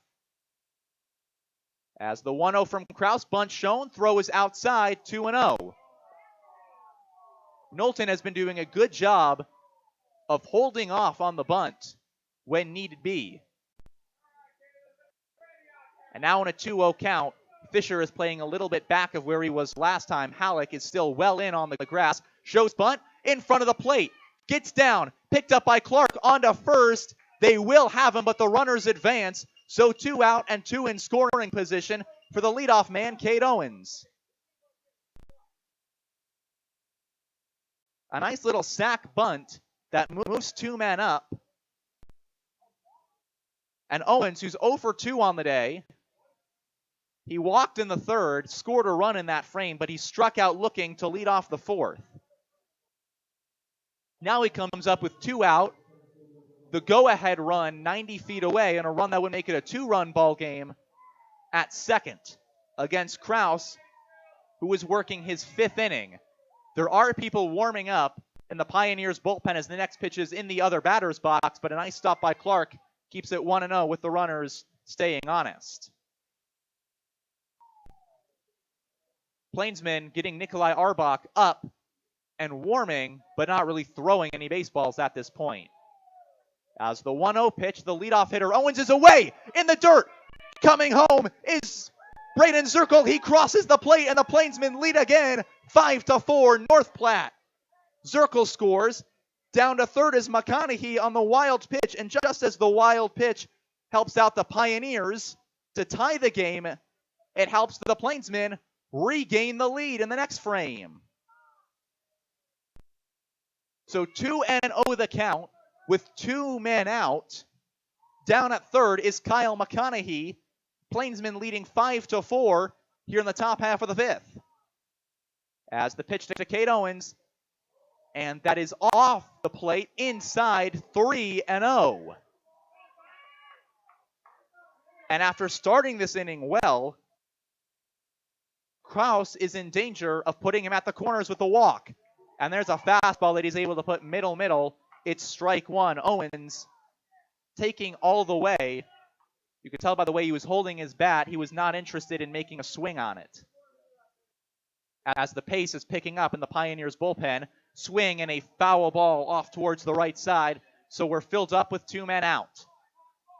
Still 90 feet away is Kyle McConaughey. The Plainsmen have regained the lead, 5-4 in the top half of the 5th inning, searching for their 2nd win of this regular season. Pitch from Kraus. That's a line drive. It hits off of Kraus's leg. He's going to regain composure, fires it onto first in time. They get Kate Owens. Not happy with the call. The run will not score. So it stays 5-4 on the West Coast scoreboard as we go to the bottom half of the 5th inning. Ready to step into homeownership? Platte Valley Bank can help you take advantage of every adventure. Whether you're building, buying, or moving up, we have the home loan to fit your needs. You have plans, goals, and dreams for your future home? Let our friendly mortgage lenders help guide you down the right path for the perfect home loan. You belong here. Platte Valley Bank, member FDIC, equal housing lender.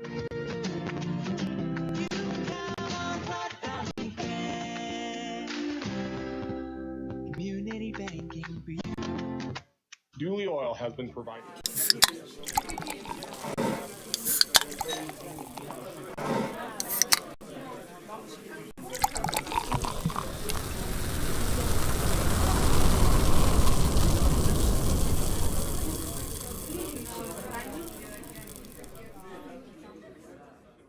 Why bank at a local community bank? When you choose a local community bank, you keep money in our local economy. That money helps support local jobs, schools, and businesses. Money that helps fund a stronger and prosperous community for us all to enjoy and live in. At Platte Valley Bank, we are here to help build and support the community we love being a part of. We believe that together, we can make great things happen. Platte Valley Bank. Needs chiropractic care? Call Levi today. Advantage Chiropractic and Acupuncture, 308-633-1425. Go Pios. KNEB 960 AM and 100.3 FM. Nikolai Arbach on to pitch for the North Platte Plainsmen as Noah Soper's day is done on the mound. Another start where he goes 4 innings, allows 6 hits, gives up 4 runs. All of those will count as earned runs. He walked 3 batters, struck out 3 batters as Arbach makes his way onto the mound in replacement of the righty. This will be his 5th appearance of the season. He has pitched 7 1/3 innings, an 11.05 ERA as he's allowed 9 earned runs off of 9 hits. He has struck out 8 batters, and he will come in to face the 4, 5, and 6 men for the Pioneers. And for Arbach, this is a pretty good situation compared to some of the other ones they've thrown him in. They've thrown him in as the fireman in the last few games, especially against the BJs, to get out of tough situations, trailing by a few runs. In some, he was able to limit the damage.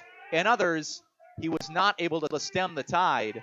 But now he has a clean inning to work with to Halleck, who's 0 for 2. And the first pitch is well inside. It's ball 1. Arbach throws from a bit of a weird arm angle, kind of down, especially for a very tall, listed as 6'8", righty, which can cause some complications with command. As his next offering is a bit outside, count is 2-0.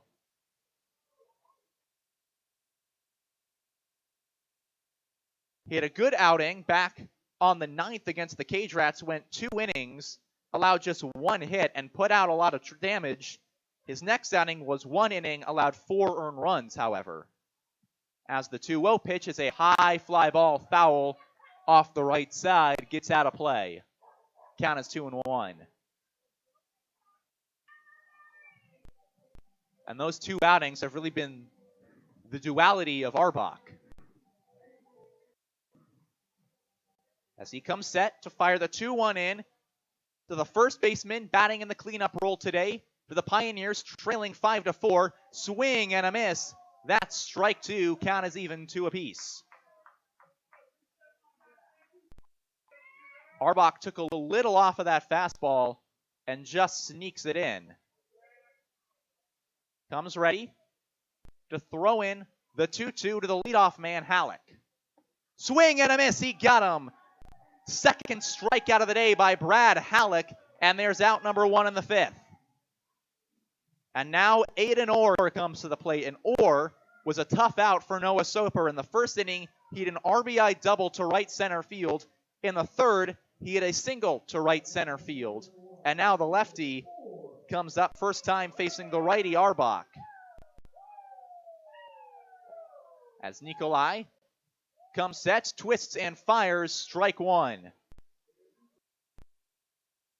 The sophomore from Heidi, South Dakota, going to Dakota State University, born in the same town as Canadian Football League Hall of Famer Garney Henley. As he throws the next pitch, it's going to be a ground ball over to third. McConaughey's got it, fires it on to first. That's in plenty of time. Out number 2, and for the first time today, Aiden Orr is retired, and that will bring up Garrett Fisher. Fisher, the senior from Fort Collins, Colorado. He was a part of Northern Colorado University the past few seasons, and he was with Northern Colorado when they made the move from the WAC to the Summit League a few years back, and he had his best career season this past year, .349 batting average for the Bears, hitting .286 with the Pioneers. First pitch is strike 1. Out of high school, Fisher was rated as the 5th best catcher in Colorado. He is playing third base today for the Western Nebraska Pioneers, as the 0-1 pitch from the tall righty Arbach is a breaking pitch, a slider that makes its way through. Counts 0-2. Arbach comes set. Calm, composed, fires, and that one just comes in, and I guess they had the count wrong earlier. Arbach thought that was strike 3. So did all the other fielders, but earlier there was a ball, so the count is now 1-2. The scoreboard had it as 0-2, and it looked like the last one was called a strike, but either way, the count is 1-2, as the next pitch is fouled back into the padding, so it stays 1-2 to the 6-hole hitter Garrett Fisher. As Arbach tries to work his way through his first inning of relief out here on the mound.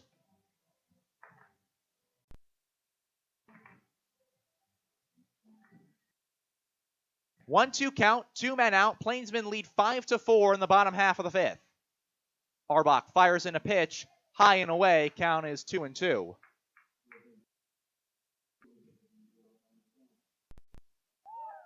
So 2-2, 2 out in the 5th in a 1-run ball game for the third baseman as he tries to search for his first time on in this evening.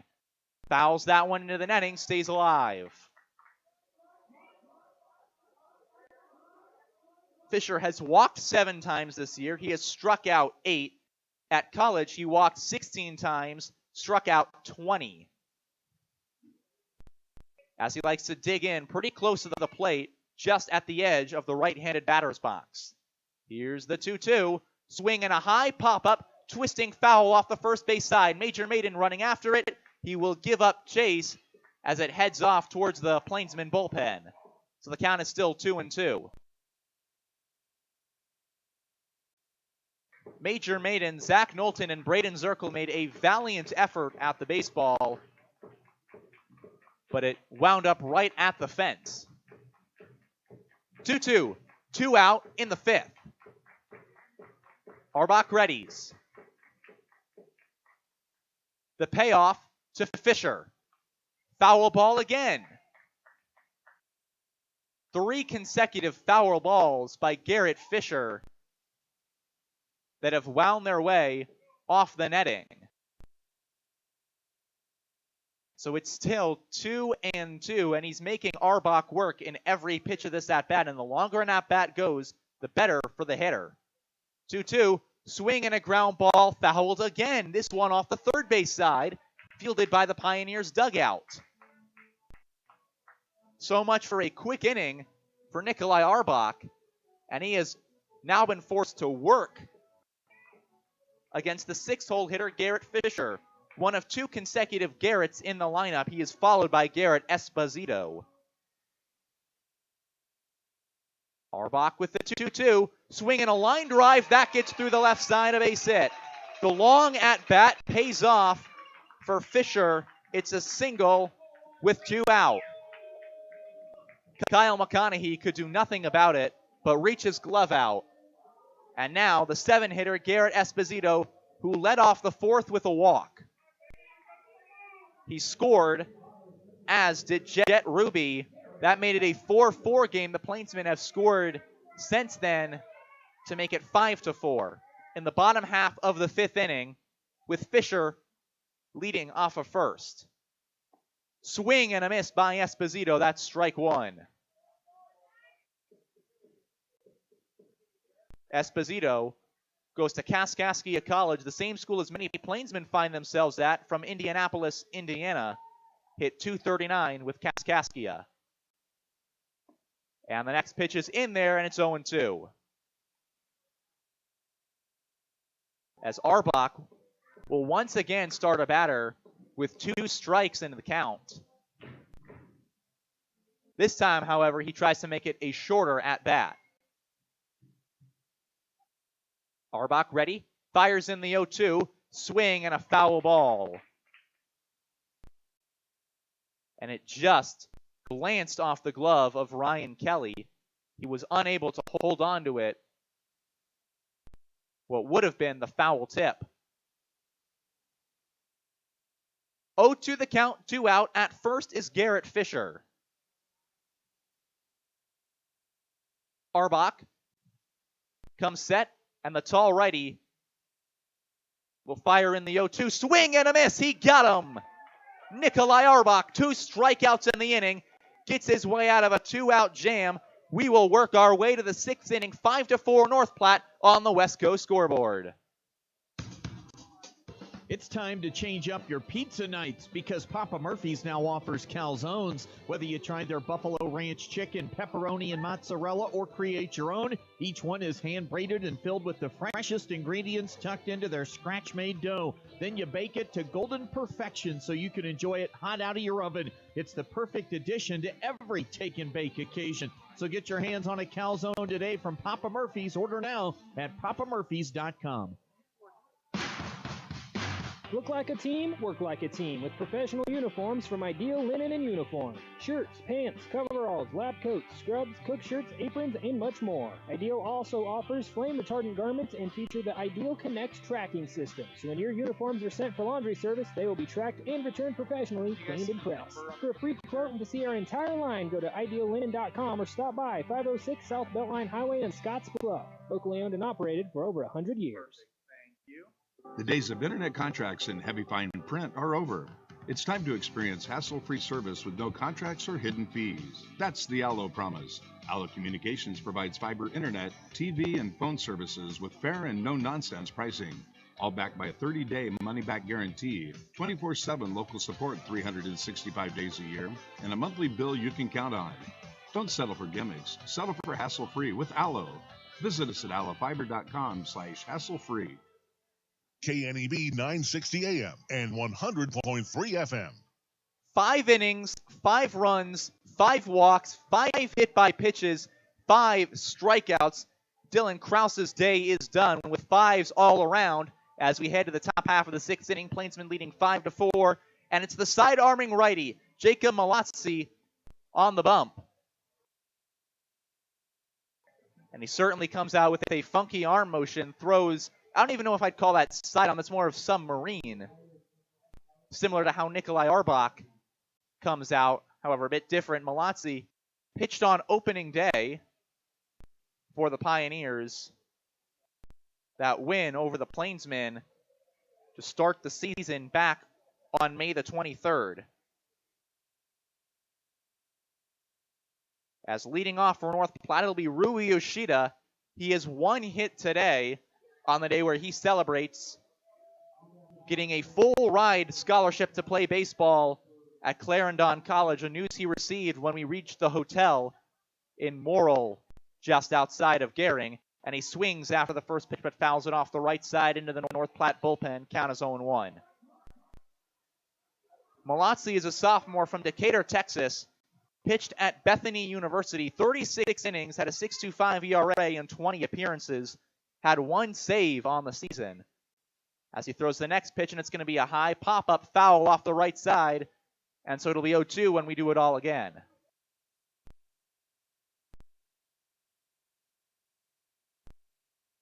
You're on a Friday night in Gering, Nebraska, a game that was penciled in at the last minute to get both of these teams some experience as Yoshida takes the ball outside. It's 1-2. The Pioneers had a lot of road games scheduled in Colorado. They were all rained out. The Plainsmen were supposed to play 2 Monday, 1 on Tuesday. The Tuesday game against the Greeley Grays rained out. The second Monday game against the Colorado Tribe never happened, as that's a ground ball over to Ruby at second. He'll sidearm it on to first, and there's out number 1. A 4-3 put out on the chopper by Yoshida, and that'll bring up Ryan Kelly. Kelly with his bat is 0 for 1, but he's hit by 2 pitches in today's game. He came around to score in the third. That was the frame the Plainsmen nearly batted around had it not been for the strikeout on Zach Knowlton. As the first pitch is strike 1, a breaking ball that catches down and low.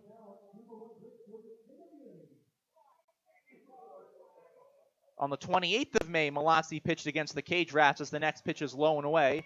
Count is 1-1. He allowed 3 earned runs in that outing over 2 innings.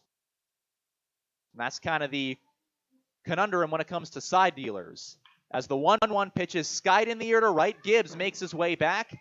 He will settle under it just a few feet short of the warning track, and there's out number 2. So 2 putouts into the field, both to the right side, and now Kenneth Sugi comes up to hit.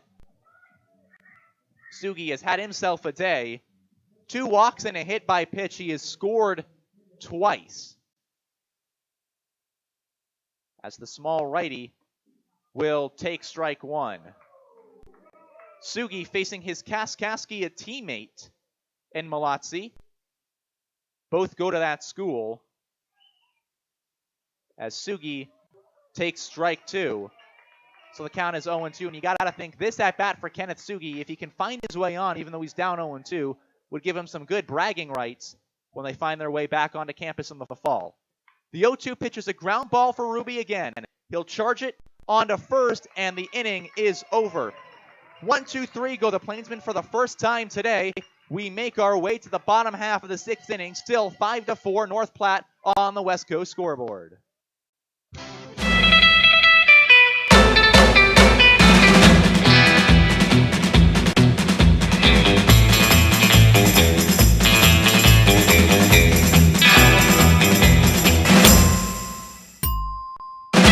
Who is Hydrotex? Hydrotex manufactures and distributes over 300 different high-performance lubricants, including fuel conditioners, hydraulic and transmission fluid, and more. We've been helping customers improve their operations for more than 80 years with products made in the USA. We sell directly to customers and can even deliver right to your door to offer excellent service and value.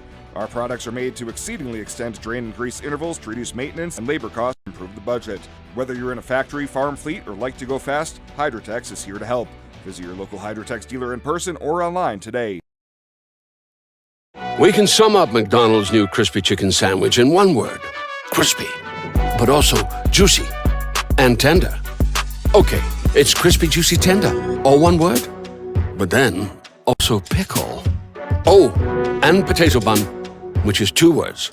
Okay, we can't sum up our new crispy chicken sandwich in one word, so you'll just have to try it to understand it. Order ahead on the McDonald's app at participating McDonald's. Ba-da-ba-ba-ba.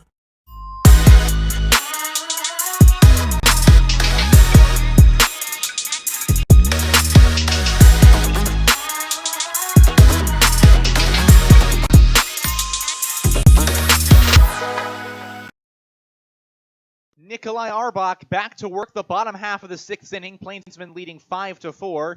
Here, Tobias Zabori in the Logos broadcast booth, the voice of the North Platte Plainsmen filling in for the voice of the Western Nebraska Pioneers, Carson Trail, as he has hit the trail to follow Stanford baseball in the College World Series.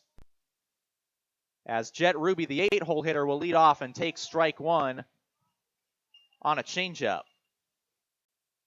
Ruby from Fresno State, born in Fresno, California. Same hometown as Jim Maloney, a former pitcher for the Cincinnati Reds. As the 0-1 pitch is grounded foul, count is 0-2. Ruby has earned his way on each time today. He has walked twice, scored a run. But Arbach, facing him for the first time, tries to put him away. Here's the pitch. Swinging a ground ball over to Braden Zirkle at second. Zirkle fields it cleanly onto first, and there's out number one. Braden Zirkle makes a nice turn, flips it onto Major Maiden for the first out of this inning. That's the first time they've retired Jet Ruby in this game, as now Ben Clark, the catcher, will come up to hit second. Pop up and fly out. That has been his day to this point, as the first pitch is low for ball one.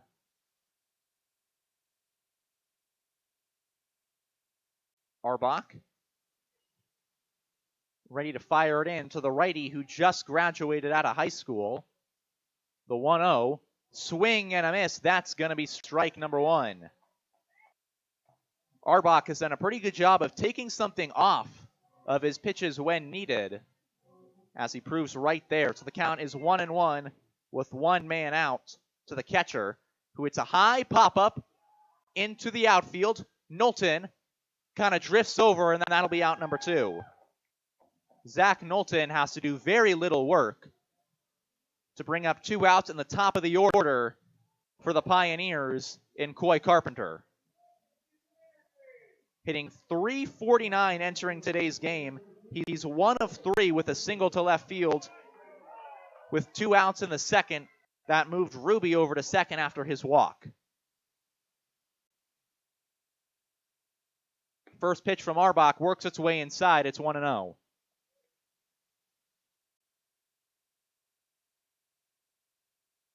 Carpenter, the sophomore from Seguin, Texas,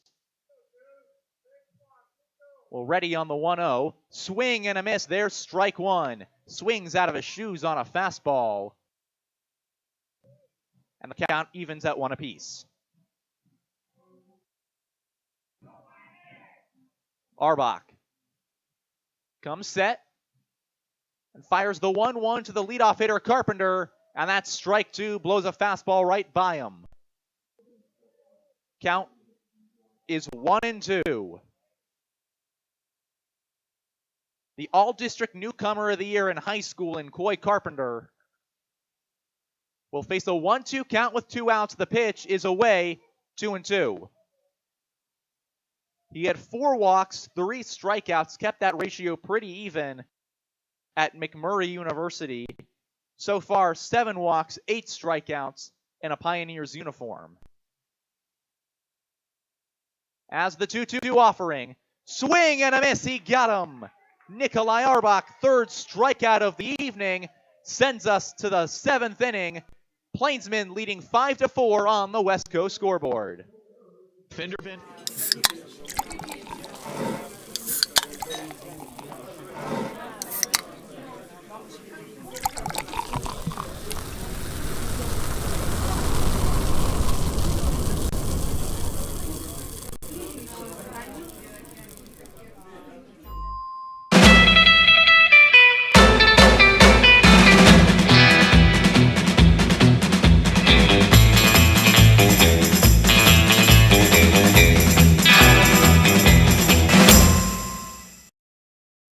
Who is Hydrotex? Hydrotex manufactures and distributes over 300 different high-performance lubricants, including fuel conditioners, hydraulic and transmission fluid, and more. We've been helping customers improve their operations for more than 80 years with products made in the USA. We sell directly to customers and can even deliver right to your door to offer excellent service and value. Our products are made to exceedingly extend drain and grease intervals to reduce maintenance and labor costs to improve the budget. Whether you're in a factory, farm fleet, or like to go fast, Hydrotex is here to help. Visit your local Hydrotex dealer in person or online today. We can sum up McDonald's new crispy chicken sandwich in one word. Crispy. But also juicy and tender. Okay, it's crispy, juicy, tender. All one word? But then, also pickle. Oh, and potato bun, which is 2 words. Okay, we can't sum up our new crispy chicken sandwich in one word, so you'll just have to try it to understand it. Order ahead on the McDonald's app at participating McDonald's. The righty back out to work. The top half of the 7th inning against the Plainsmen. He got them to go 1-2-3, 2 ground outs to Ruby and a fly out to Gibbs, as Nick Hockmer will come up to hit, the 5-hole hitter. And he swings at the first pitch. It's a line drive to center field. There is Coy Carpenter for out number 1. 1 pitch, 1 out in the top half of the 7th inning, as Hockmer went right after it, and now it's Major Maiden. Maiden's 0 for 2 with a walk today. Seems due in this game. As first pitch is high and tight, nearly clips him, but avoids Major at the last second. Count is 1-0. From Malazzi to Maiden, and it's in the dirt. Ball 2. 2-0 the count. Major Maiden was in his element at the rodeo last night as he hits a pop-up on the left side. Moving over is Lehman. Lehman settles under it. That's out number 2. So a line out and a pop out as Malazzi has worked some quick batters in his time on the bump against the Plainsmen. And now he gets Braden Zirkle, who has been hit twice and walked once. First pitch is away, 1-0. Malazzi sometimes struggles with his command, as tends to happen with side armors and submariners. But he gets outs on contact as the next pitch is in there. Count is 1-1 with 2 outs. To Braden Zirkle hitting 176 entering today. That officially has not changed due to his methods of getting on base as the next pitch is away. Count is 2-1.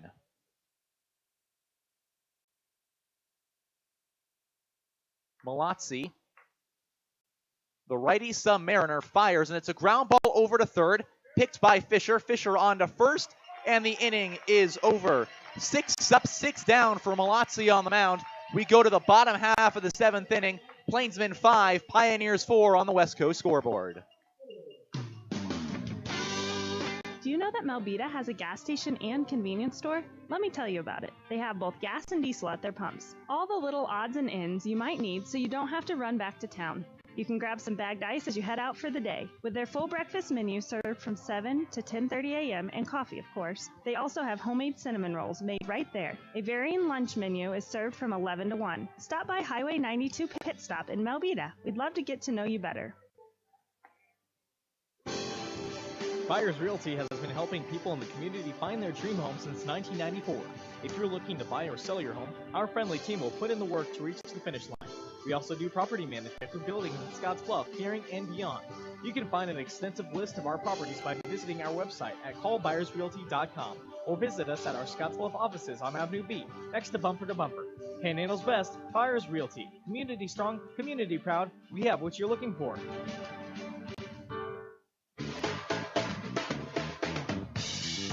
When you decide to sell your car, there are so many more options than ever before. Do not overlook Team Auto Center as a top-rated buyer for your old vehicle. No need to trade it in on a new one. Team Auto Center will give you a fair market price for your vehicle with no expectation of you purchasing from us. Come experience the difference at Team Auto Center or visit us online at teamautocenter.net.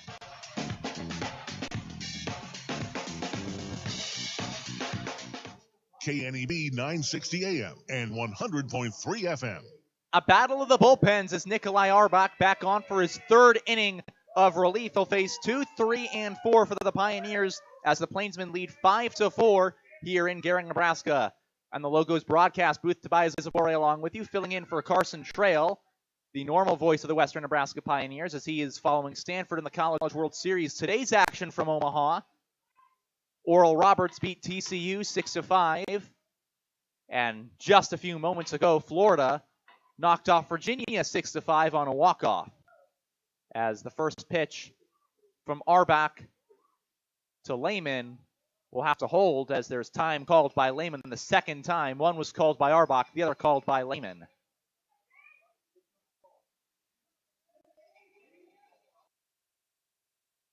Lehman readies in the left-handed batter's box. Still waiting on the first pitch from Nikolai Arbach here in the bottom of the 7th in a 1-run game, and it's ball 1, low and away. 1-0 the count. Arbach already trying to work his longest outing of the season. His longest thus far was 2 1/3 against the BJs back on the 7th. He allowed 1 run over that frame. As the next pitch is a swing and a miss, count is 1-1. He had 5 strikeouts in that outing, over 10 batters faced. This is his 8th batter of the ball game. As Lehman readies. Pitch is away, count is 2-1. Lehman from Bluffton, South Carolina. Bluffton on the coast of South Carolina near the Georgian border. He did not play for Wofford this past season. As the 2-1 in the dirt, count is 3-1 from Arbach. Back in Bluffton, they have the Bluffton Village Festival, or Mayfest, a celebration of the town, and also a May River cleanup. So those events have passed, while Lehman has been in Gehring. 3-1 pitch, swing and a miss. There's strike 2. Count is all filled up. Lehman's brother played football at Mars Hill University and is currently serving as an offensive assistant at the University of Massachusetts in Amherst, Mass., my neck of the woods. As the 3-2 pitch is outside, and that's going to be a leadoff walk for the Pioneers. Remember, they had a leadoff walk back in the 4th inning. 2 leadoff walks, in fact, against Soper. They scored those 2 runs. That tied the game. Arbach would like to get out of this inning with no more damage done, but facing Isaiah Gibbs, that's easier said than done.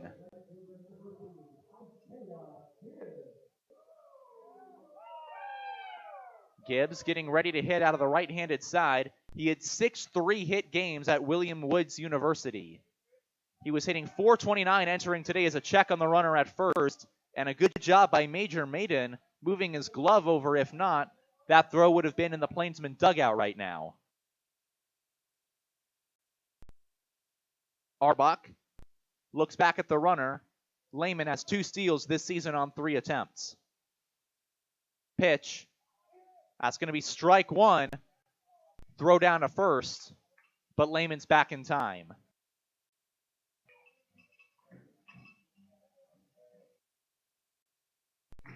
Ryan Kelly as a catcher, fairly good pop time, 196 rated, a minute 96 seconds. Or 1 second, 96 millisecond. Runner goes, swing and a miss. Throw down to second. The throw's going to be high into center field. But a good backup by Cade Owens keeps Layden from moving up to third. So now the tying run is in scoring position with nobody out and an 0-2 count. I was mentioning Kelly's pop time of a second, 96 second milliseconds, comparable to Luke Malley last season, as he will go out and have a chat with Arbach. Kelly from Huntley, Illinois, about half an hour from Rosemont, an hour and a half outside of Chicago.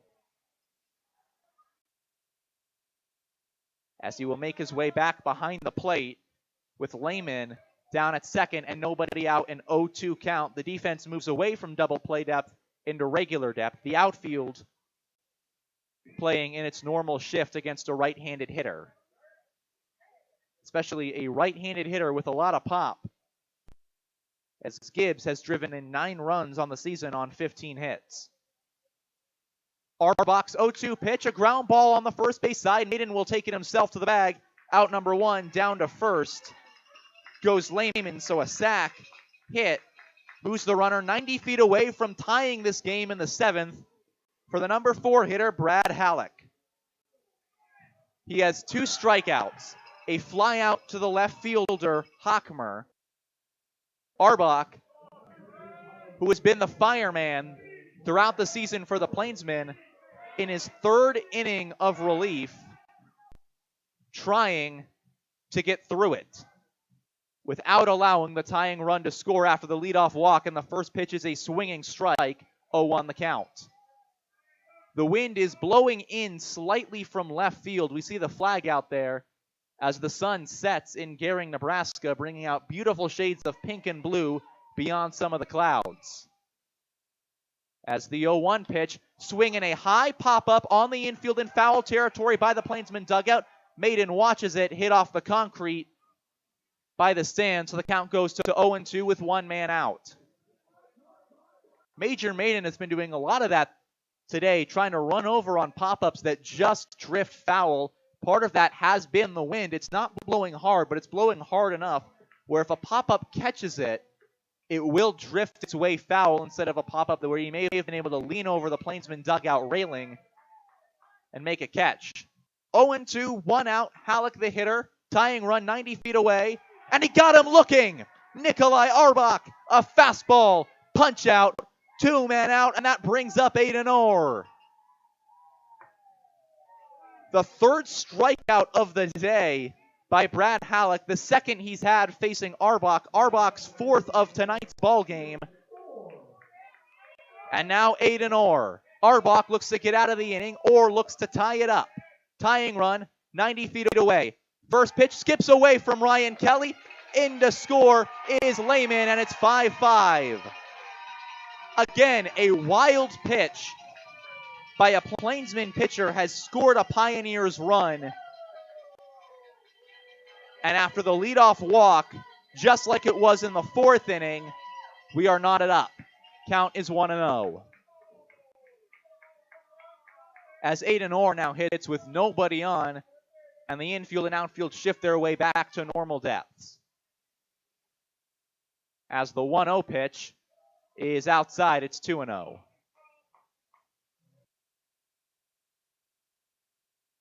That serves as Arbach's first wild pitch of today's game.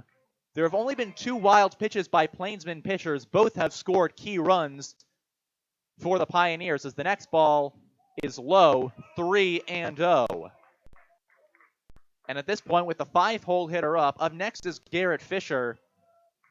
You wonder if Arbach's just going to try and let him get on and then work to another guy with two men out, or if he's going to try and claw his way back in a 3-0 count with two men out, tie game at 5. That pitch is away, so he does walk Orr. And now Garrett Fisher singled his last at-bat. The Pioneers starting a rally here in the bottom of the 7th inning. They've already scored a run to tie it at 5 apiece.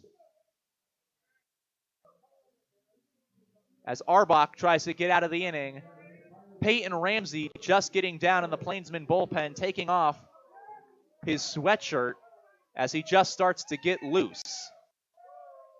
They will try and get him ready as fast as they can unless this inning goes sideways as the next pitch is outside. It's 1-0, and Kelly will take a few steps and maybe let Arbach calm down. Ramsey is down there in the bullpen with Carmelo Ortiz, who, when he is not catching, serves as the bullpen catcher for the Plainsmen. 1-0 the count. Runner goes, swing, and a pop-up foul off towards the netting behind home plate. So the count is even at 1-1. Orr tried for his first stolen base, but will have to walk back to first. 1-1 the count, two men out. Pioneers have scored one run here in the bottom of the 7th inning to tie it at 5-all. Arbach readies. Checks back at first. Runner splits for second. Throw down to second. They got him! Major Maiden catches the receiver, throws it down to Rui Yoshida, and the side retired. One run crosses the plate. It's 5-all as we head to the 8th inning on the West Coast scoreboard. Life is crazy. Pain is stressful. How can anybody concentrate with these busy schedules? Now you can. This is Ben Moravec coming to you from Hydrozen, a float therapy business right here in Scottsbluff. I'm here today to let you know we now have memberships for $49 monthly. You can guarantee yourself at least one float per month. You know how floating keeps your muscles relaxed, your joints relieved, and your brain...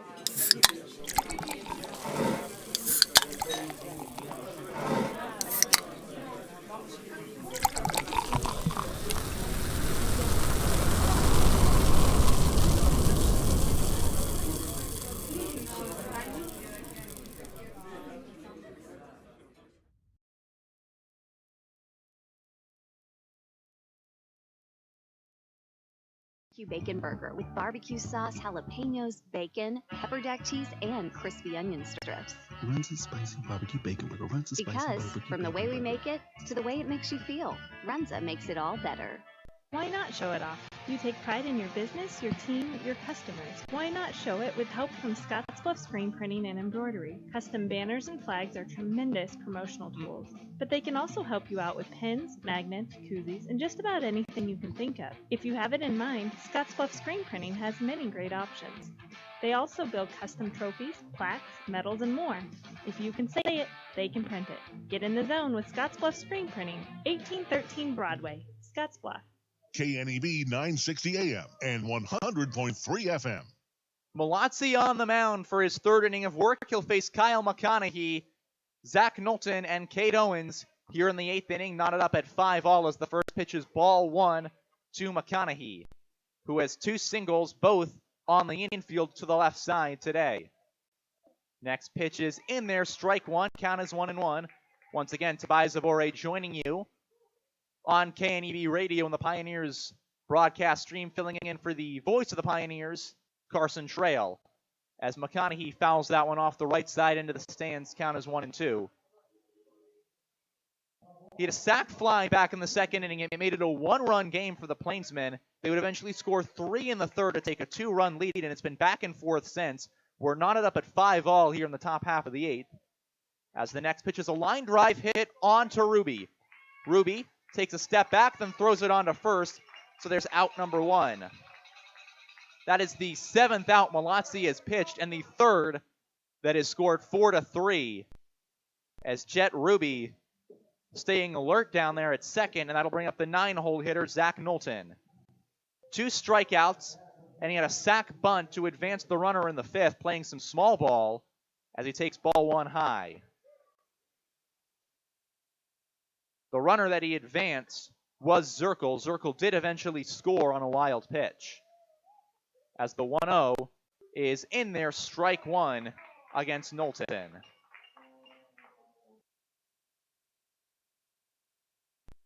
Knowlton, a .351 slugging percentage while at Highland Community College in his sophomore year. As he takes the next pitch outside, it's 2-1. He did strike out 51 times. However, he has reined in some of his swing and miss stuff while in North Platte, as the count is 2-2. He holds the bat on his shoulders. Still has not helped him greatly. 16 strikeouts entering today, 18 entering this at-bat after 2. As the 2-2, a swing and a miss, make that 19 strikeouts on the season against Knowlton. 2 outs in the frame, and that brings up the number 1 hitter, Cade Owens.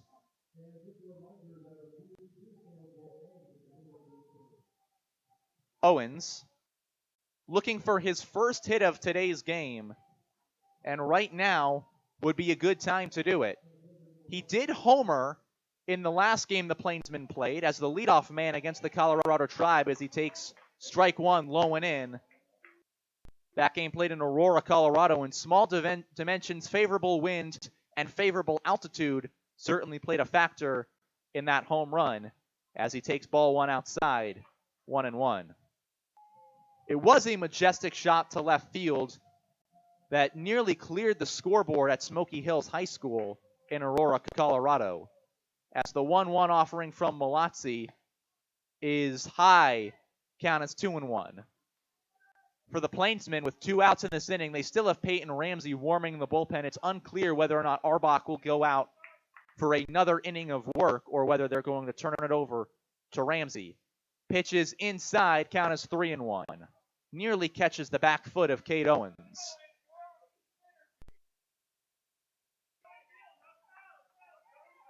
Cade Owens, 3-1 count, 2 outs in a tie game. In the 8th inning, hits a ground ball back to Malazzi, who fields it, bobbles it, has a play at first, and the inning is over.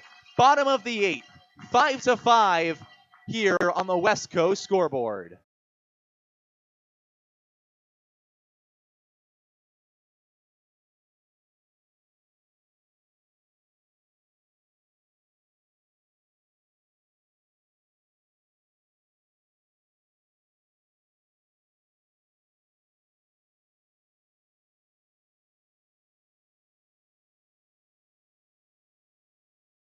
we can make great things happen. Platte Valley Bank.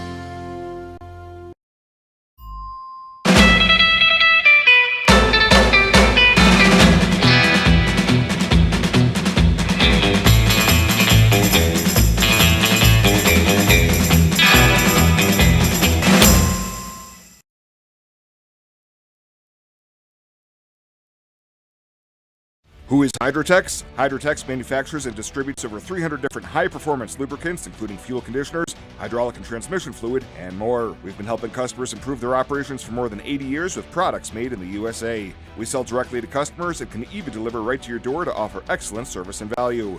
Our products are made to exceedingly extend drain and grease intervals to reduce maintenance and labor costs to improve the budget.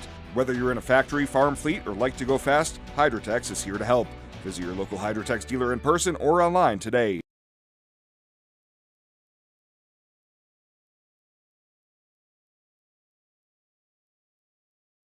Thrive. KNEB 960 AM and 100.3 FM. This is Tobias Zabori, the voice of the North Platte Plainsmen in the Logos broadcast booth. Stop into Logos and the guys will custom design it, print it, and have it ready for the game. There is no job too big or small for Logos in downtown Gering. Nikolai Arbach's day is done. He goes 3 innings, allows a hit or run, 2 walks, 4 strikeouts, and on the mound, Peyton Ramsey will go for the bottom half of the 8th inning against the Pioneers. Peyton Ramsey last pitched for the Plainsmen back on the 9th of June against the Cage Rats. He went 1 inning, allowed 1 run, but that was an unearned run against him. Just 1 hit. No strikeouts, no walks to his name. The last strikeouts he had was against the BJs on the 7th when he had 2 and 8 batters faced. And this is where Peyton Ramsey has been used late inning situations as a reliever. And he will face 6, 7, and 8, the batters, Garrett Fisher, Garrett Esposito, and Jet Ruby. As Fisher, 1 for 3 on the day. He singled in his last at-bat. That was against Arbach. The 1 hit he allowed, that was in his first frame of work, as the first pitch hits him. So Garrett Fisher gets a hit by pitch to lead off the inning on 1 pitch, and that fires up the Pioneers' dugout and brings up Garrett Esposito. It should be noted, every single time in this game, the Pioneers have led off an inning with a base runner. It's been a walk, and a hit by pitch, and both runners had scored. That happened in the 4th and the 7th, each tied the game, as Esposito swings through it, and he was trying to send that ball all the way to Scottsbluff, but he misses it, so the count is 0-1.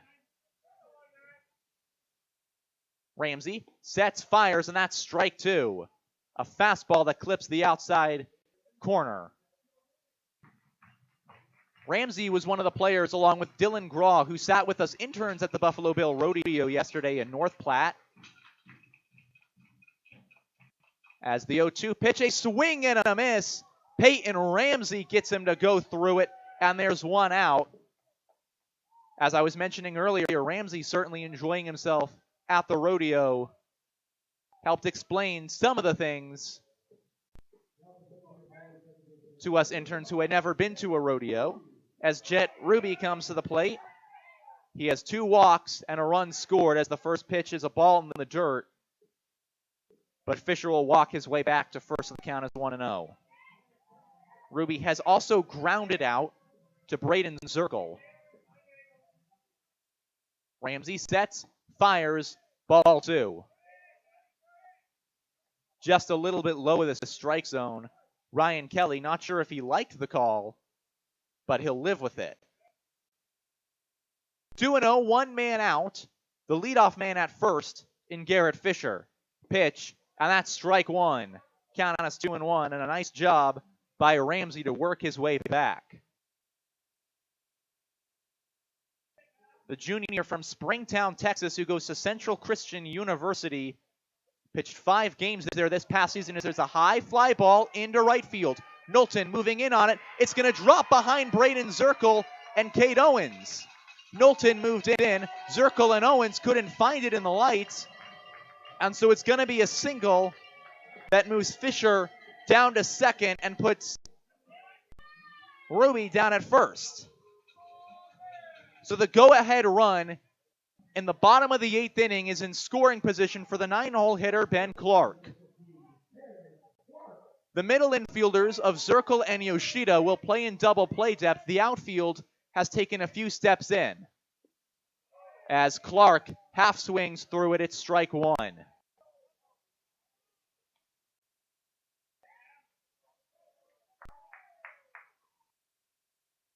Ben Clark has popped up on the infield and then 2 flyouts to the outfield. He was 2 for 9 entering today.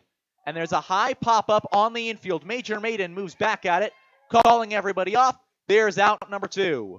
Infield fly rule was in play. And so that brings us to the top half of the order and Coy Carpenter. With 2 on, 2 out in a 5-5 game, bottom half of the 8th inning. The Pioneers have a lefty warming down in the bullpen.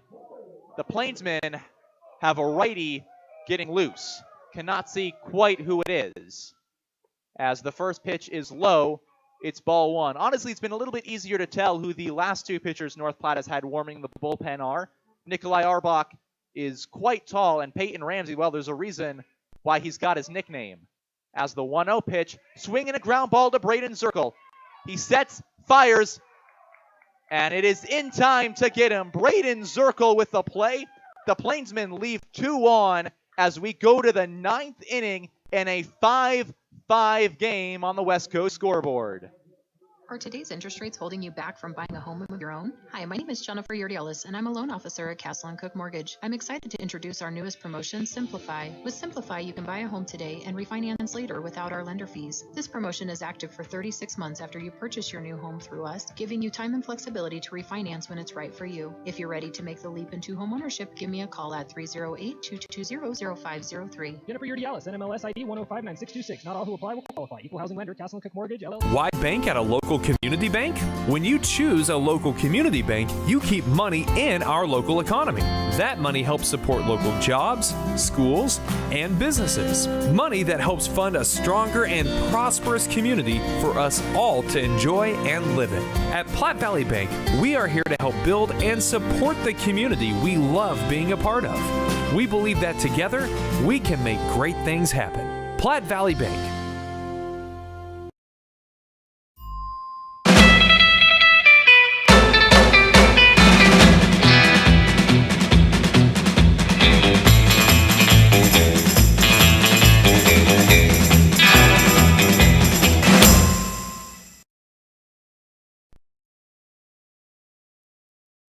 Is also fully certified with Optum VA. If you know a veteran that needs chiropractic care, call Levi today. Advantage Chiropractic and Acupuncture, 308-633-1425. Go Pios. KNEB 960 AM and 100.3 FM. This is once again Tobias Abore, the voice of the North Platte Plainsmen in the Logos broadcast booth, filling in for Carson Trail, the voice of the Western Nebraska Pioneers, as we head to the 9th inning. 5-all your score at Oregon Trail Park Stadium. Jacob Malazzi back out to pitch the 9th. It'll be his 4th inning of work. He's gone 3, faced 9 batters, gotten them all out. But now he will go through the order once again, and Rui Yoshida will lead it off. And Rui Yoshida, who, as I've mentioned earlier, celebrated his day by getting the full-ride scholarship to continue his baseball career at Clarendon College, where he spent the last season. The first year from Tokyo, Japan, is 1 for 4. And you think you'd like to keep it rolling here in the 9th inning and get it started for the Plainsmen. Take strike 1 on the outside part of the plate. The 3 Malazzi is scheduled to face are Rui Yoshida, Ryan Kelly, and Kenneth Sugi. As Yoshida hits a ground ball into the hole on the left side, making the play is Lehman, but it's late.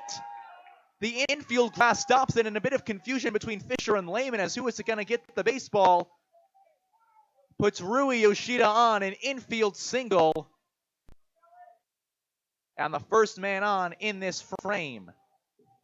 And now The manager for the Western Nebraska Pioneers is out to talk to Jacob Malazzi, as they do still have someone warming in the bullpen with the leadoff single by Rui Yoshida. We don't know if they're going to try and pull him now or let Malazzi pitch to Ryan Kelly, and they will let Malazzi pitch. Last time Kelly came up, he had a fly ball to the right fielder. Now he's got Rui Yoshida on first base. Yoshida tried to steal second, but left way too early back in the first inning and was out on a 1-3 putout. As Malazzi steps off the mound and will look to compose himself as the umpire, Jordan McDaniel, gets set behind the plate. Kelly came into today hitting .563 on the season. 4 walks, 2 strikeouts. He's 0 for 2 with 2 hit by pitches, and he fouls the first pitch off. It's strike 1. He has scored once. As the Plainsmen look to add something in the top half of the 9th before sending it to the bottom half. Leading off of first is Rui Yoshida. Pitch in there, strike 2, and it catches just part of the plate before it dives into the dirt. So the count is 0-2. Kelly has only struck out twice this season. As the 0-2 is a line drive right back to the second baseman. Ruby fires it to first. It's a double play. One of the most unfortunate double plays you could hit as the Plainsmen, a rally killer. A line drive into the glove of Jet Ruby, who is playing on the lip of the grass. The crowd loves it here in Gering, and there's 2 outs for Kenneth Sugi, who is still searching for his first hit as a North Platte Plainsman, and he'll have to do it with 2 outs and nobody on, but he'll have to wait until either later today or tomorrow as he gets plunked in the back shoulder. So a hit by pitch with 2 men out will bring up Nick Hockmer. So life for the Plainsmen still in the top half of the 9th inning in a 5-5 ball game.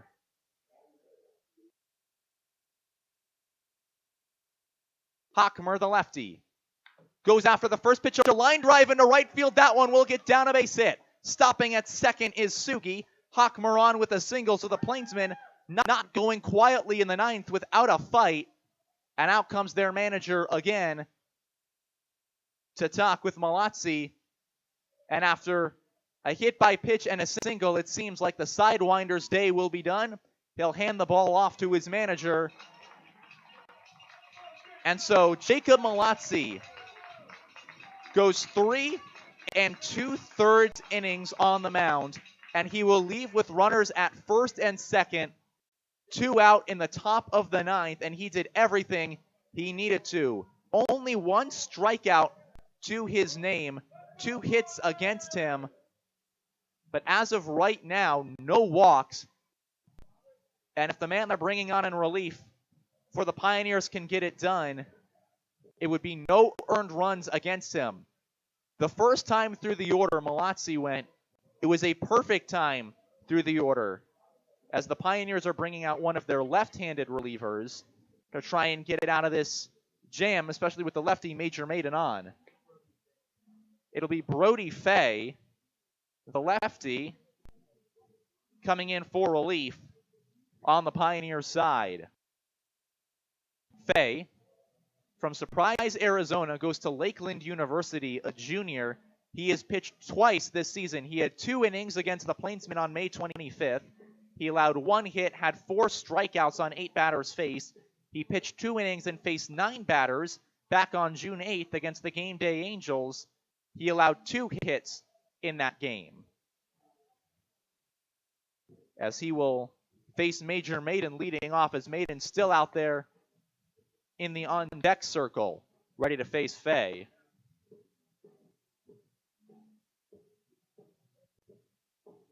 Fay spent last summer with the Kalamazoo Growlers of the Northwoods League. He pitched to a 4.22 ERA over 10 2/3 innings. At Lakeland University, he struggled a touch more in 2023 than he did in the past season, and surprised the spring training home for the Kansas City Royals. So Fay will come on, and he will start with Major Maiden. And Major Maiden, who's already been making a name for himself just on who he is alone in a Plainsman uniform, could do it with his bat right here. 2 outs, 2 on in the 9th. 5-5 your score. Fay will fire in the first pitch. High, ball 1. Major Maiden is 0 for 3. He had a walk back in the 2nd, which advanced the runners and allowed Sugi to score on a sac fly by Kyle McConaughey. Now Major Maiden looks to play hero, and it's ball 2 in the dirt. A nice stop by Kelly, and he will throw it back and hold the runners where they are. The count is 2-0 to the first baseman, Major Maiden, who has 3 hits so far this season. The big one was a double earlier in the year. He had his 3 for 4 day already. Now, Maiden looks to power the Plainsmen, and he takes away. Count is 3-0. And the most exciting game the North Platte Plainsmen have faced to this day, 5-5 on a 3-0 count in the top half of the 9th inning with 2 men out. Here's the 3-2 pitch, and that's going to be a strike. It looked like a breaking ball that missed inside on Maiden, but it just catches a corner of the plate. So it's 3-1. For the lefty Maiden. The 3-1 payoff. Swinging a high pop-up on the infield, on the Pioneers' dugout side, converging. The catcher drops it. Clark had a play on it. He couldn't read it, slipped, and dropped it. So Major Maiden stays at the bat. And a huge break for the Plainsmen with a full count. Off the bat, it looked like that would be out 3, and we would go to the bottom of the 9th inning, tied at 5. But Clark, the catcher, dropped the pop-up by the Pioneers' dugout. Full count, 2 outs, 5-5 in the 9th. Runners at first and second to Major Maiden from Brody Fay. Fay looks in.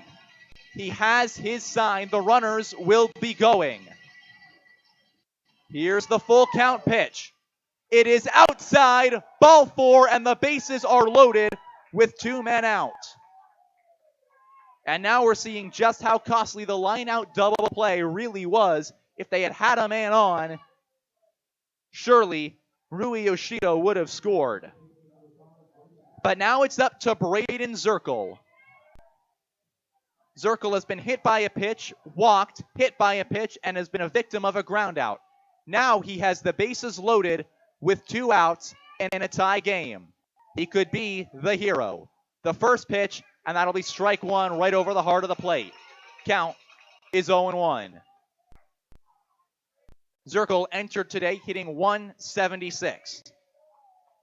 He has 3 RBIs. A .333 on base percentage. The 0-1, and that's strike 2. Brody Fay breaks off a curveball in the strike zone, and he is 1 pitch away from stranding them loaded. Both dugouts on the top rail. 0-2, 2 outs, bases juiced. In a 5-5 game, the top of the 9th. The payoff pitch. He got him looking. Braden Zirkle caught staring at a curveball, and Brody Fay retires the side. We go to the bottom of the 9th. 5-5, your score on the West Coast scoreboard. Intralinks has been supporting computer systems in our area for over 20 years. Intralinks can review your systems and your expenses to help your bottom line.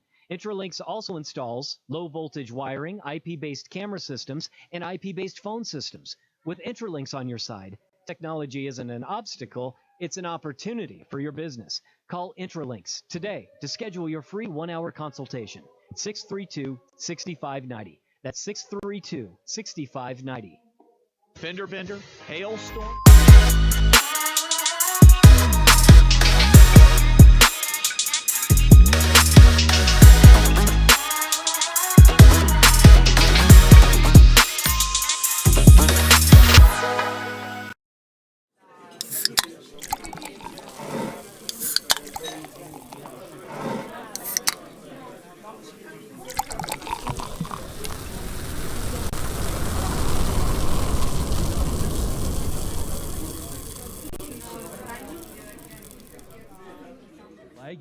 don't deny. Your work calls dropping? Here's the FYI. Your old school internet company can't keep up. They give it a try. Their network isn't enough. Don't get trapped in their gimmicks and lies. It's time to fiber your internet with Allo. Honest, local, and hassle-free is what we stand by. Experience Allo Internet. Visit allofiber.com/FYI. KNEB 960 AM and 100.3 FM. Bottom of the ninth inning, 5-5. The Plainsmen and the Pioneers all knotted up at Oregon Trail Park Stadium in Gering, Nebraska. As back on the mound is Peyton Ramsey, and he will face the 2, 3, and 4 hitters, the teeth of the Pioneers lineup. Ball one away. Count is 1-0. To James Lehman, who had a leadoff walk back in the 7th, scored the tying run to make it 5-5. Nothing has happened since. The Plainsmen just left the bases loaded. Next pitch, that is in the dirt, ball 2. 2-0 the count with nobody out. Here's the payoff, and it is low, 3-0. So 3-0 the count. Remember, a leadoff walk back in the 7th from this very batter tied the game at 5. Ramsey sets, fires, there's strike 1. Peyton Ramsey trying to work back in this count and get his way through this first batter who he fell behind against. 3-0. Next offering, swing and a miss, count is full, 3-2. And Ramsey, just as he's been one pitch away from putting a man on, he's now one pitch away from getting out of it. Here's the full count pitch, swing and fouled back towards the street. Lehman has only gotten out once at the plate. That was a ground out in the 2nd inning to Braden Zirkle. He has singled twice and been walked. Full count. High and away, and a leadoff walk to start the 9th.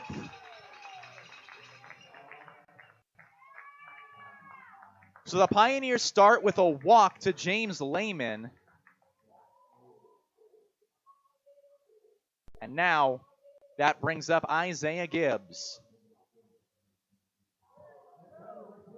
Gibbs has a double to right field that scored a run back in the 1st.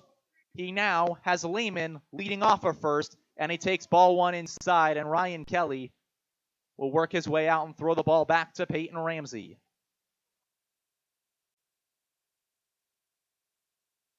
Ramsey comes set. He will ready on the 1-0 offering, and it's inside. That's going to be ball 2. So 2 consecutive batters, he's fell behind by at least 2 pitches. 2-0, nobody out. The winning run is at first. And that run is James Lehman, as there's a high fly ball skied in the air down the left field line. Moving over is McConaughey, and McConaughey makes the play. That's going to be out number 1. Kyle McConaughey had to pick the ball up pretty much just off the grass as it kind of got lost in the dark sky.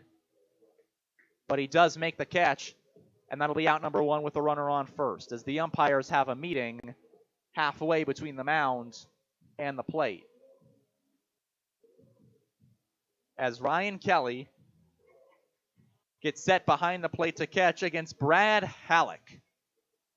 He has struck out 3 times today. He has Lehman at first. First pitch is a ground ball through the left side. That's a base hit. Stopping at second is Lehman, but there's going to be 2 on with only 1 out. And now it'll be Aiden Orr's turn. And Aiden Orr is maybe the last man the Plainsmen want to see in this spot, at least in terms of how today has gone. A double in the 1st inning, which scored a run. A single in the 3rd. A 5-3 ground out in the 5th. And then a walk his last time up in the 7th. He is yet to face Peyton Ramsey, the last hitter who has yet to face Peyton Ramsey for the Pioneers. With one out, infield and double play depth, that's strike one as Orr swings on through it. 0-1 the count. As Ramsey will pitch the next offering, swing and a miss, that's strike two. So after two consecutive batters work him 2-0 to start the inning, he now has an 0-2 count to the left fielder Orr, the lefty. As Ramsey comes set, fires the 0-2, fouled back into the screen. It just skipped over the glove of Ryan Kelly. At second, the winning run, James Lehman. At first is Brad Halleck. Anything by Aiden Orr could mean this game over, as Ramsey steps off the mound to hold Lehman back at second. He has an 0-2 count to the 5-hole hitter, Aiden Orr. Here's the pitch. Inside, count is 1-2. And a nice job by Ryan Kelly to spear it.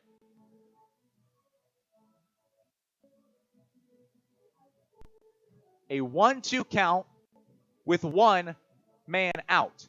The infield is in double play depth, and they would surely love a strikeout, a pop out, or a double play. Pitch, line drive, foul. Gets off to the street, and so another 1-2 pitch. Remember, Aiden Orr worked a count pretty late. And we've seen the effects of when a batter is able to stay alive with two strikes on foul balls. For the Plainsmen, they'd like to mitigate that here. 1-2, just off the plate. The count is 2-2.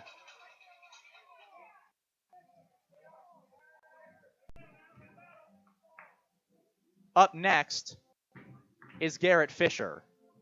Ramsey would like to get an out here or get the double play and not have Fisher come to pass at the bat. The 2-2, foul ball back to the street again. So Orr continuing to see some nice pitches, but not getting it off. Another high schooler who is committed to Oakland University. The 2-2 with one out is a line drive that gets over the glove of Braden Zirkle. Waved around is Lehman. Lehman will score, and the Pioneers have come all the way back to defeat the North Platte Plainsmen 6-5. And once again, it's a single on a 2-2 pitch after a long count worked by Plainsmen pitching that wins the ball game, this time for the Pioneers, and sends them home with the win, improves them to 10-3 on the season. For the Plainsmen, that will drop them to 1-11, but probably at this point, their closest loss of the regular season, as they fall in this one to the Western Nebraska Pioneers before tomorrow's game against the Pioneers. Same time, we're going to take a quick break. When we come back, we're going to have the post-game show for you right here on KNEB Radio. Intralinks has been supporting computer systems in our area for over 20 years. Intralinks can review your systems and your expenses to help your bottom line. Intralinks also installs low-voltage wiring, IP-based camera systems, and IP-based phone systems. With Intralinks on your side, technology isn't an obstacle, it's an opportunity for your business. Call Intralinks today to schedule your free 1-hour consultation. 632-6590. That's 632-6590. Fender bender, hailstorm, couldn't stop on the ice in time? After everyone is safe, Scottsbluff Body and Paint should be the first call you make. There isn't a better shop in the area. Our highly skilled team is experienced at performing all auto body repair and paint jobs. Stop by anytime and speak to one of our technicians, and we'll do a full inspection to show you just how little our repair services will cost you. Our work is not complete until your car is safe and you're on the road again. Call today, Scottsbluff Body and Paint, 225-6408. Allo is here to give you the FYI. Are your shows buffering? We know why. Are your games lagging? Don't deny. Are your work calls dropping? Here's the FYI. Your old school internet company can't keep up. They give it a try. Their network isn't enough. Yep. Don't get trapped in their gimmicks and lies. It's time to fiber your internet with Allo. Honest, local, and hassle-free is what we stand by. Experience Allo Internet. Visit allofiber.com/FYI. It takes a lot to run your business, and a lot has changed. What hasn't changed is the professional partnership with your business in E&H CPAs and Management Consultants. When you include our team, we will develop a plan to assist you with your accounting, tax planning, valuation services, and even litigation support and exit planning. Then you can focus on day-to-day responsibilities. Troy Hilliard will guide your business into the future. E&H CPAs and Management Consultants PC. Innovative, trusted, proven. 308-633-6800. Yeah, here I'll get his... At Russell's Automotive in Scottsbluff, they believe in providing the best auto repair services and warranties to their customers. That's why they're excited to announce their new coast-to-coast nationwide warranty through the Certified Auto Repair Network. With every repair they make, you'll receive a 36-month or 36,000-mile warranty on parts and labor honored nationwide. Their ASE certified technicians use the latest diagnostic tools and equipment to make sure your car is running like new. And with their new nationwide warranty, you can travel worry-free knowing that you're covered no matter where you go. So come on down to Russell's Automotive in Scottsbluff today and experience the best in auto repair services and warranty. Call them now to schedule your appointment. What's your plan? Hi, I'm Kevin Carmody, Life and Health Producer at JG Elliott Insurance Center. Are you an individual needing life, health, disability, or long-term care insurance? Are you a business owner wanting to offer or enhance your group health and ancillary benefits? If so, give me a call at 308-635-2023. Together, we can build a plan that meets your needs today, tomorrow, and well into the future. JG Elliott Insurance Center, a Platte Valley company. Be the envy of the neighborhood with the new Green Mountain Grill from High Plains Spas and Recreation. In addition to Green Mountain Grills, High Plains Spas and Recreation also has the pellets, cooking spices, rib racks, smoking shelves, covers, and other accessories, as well as replacement parts. If they don't have what you need, they could get it. Yep, get a Green Mountain Grill and be that neighbor that's always admired for the wonderful, yummy barbecue smells. High Plains Spas and Recreation, open 9 to 5, Monday through Friday, 1725 East Overland in Scottsbluff. Ryan's Welding and Trailer Sales in Scottsbluff is your authorized PJ trailer dealer as well as a full-service welding and fabrication shop. As your PJ dealer, they have lots of options from dump trailers and bumper pull dumps to equipment tilts, super wides, car haulers, and utility. These PJ trailers are built in Texas to hold up to the hard-working professional using them. Come see the quality for yourself. 1110 Avenue B in Scottsbluff or call 308-575-0710 to find what you're looking for. If it's not in stock, they can get it for you. Ryan's Welding and Trailer Sales. At Team GMC, we promise you cannot buy the wrong vehicle. We want our customers to feel confident in their purchase decision. Most vehicles come with a 7-day, 500-mile, no questions asked guarantee. That's right. Most vehicle purchases come with a 7-day, 500-mile, no questions asked guarantee. Team GMC. No games, no gimmicks. You just can't buy the wrong vehicle. Team GMC in Scottsbluff. Shop online right now at teamautocenter.net. GMC, we are professional grade. Yeah, thank you. It's time now for the Runza Post-Game Show, presented by Runza Restaurants. Runza makes a great stop before or after every game. Win or lose, Runza makes it all better.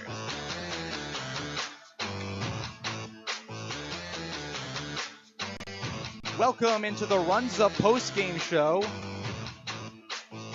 as the Western Nebraska Pioneers take down the North.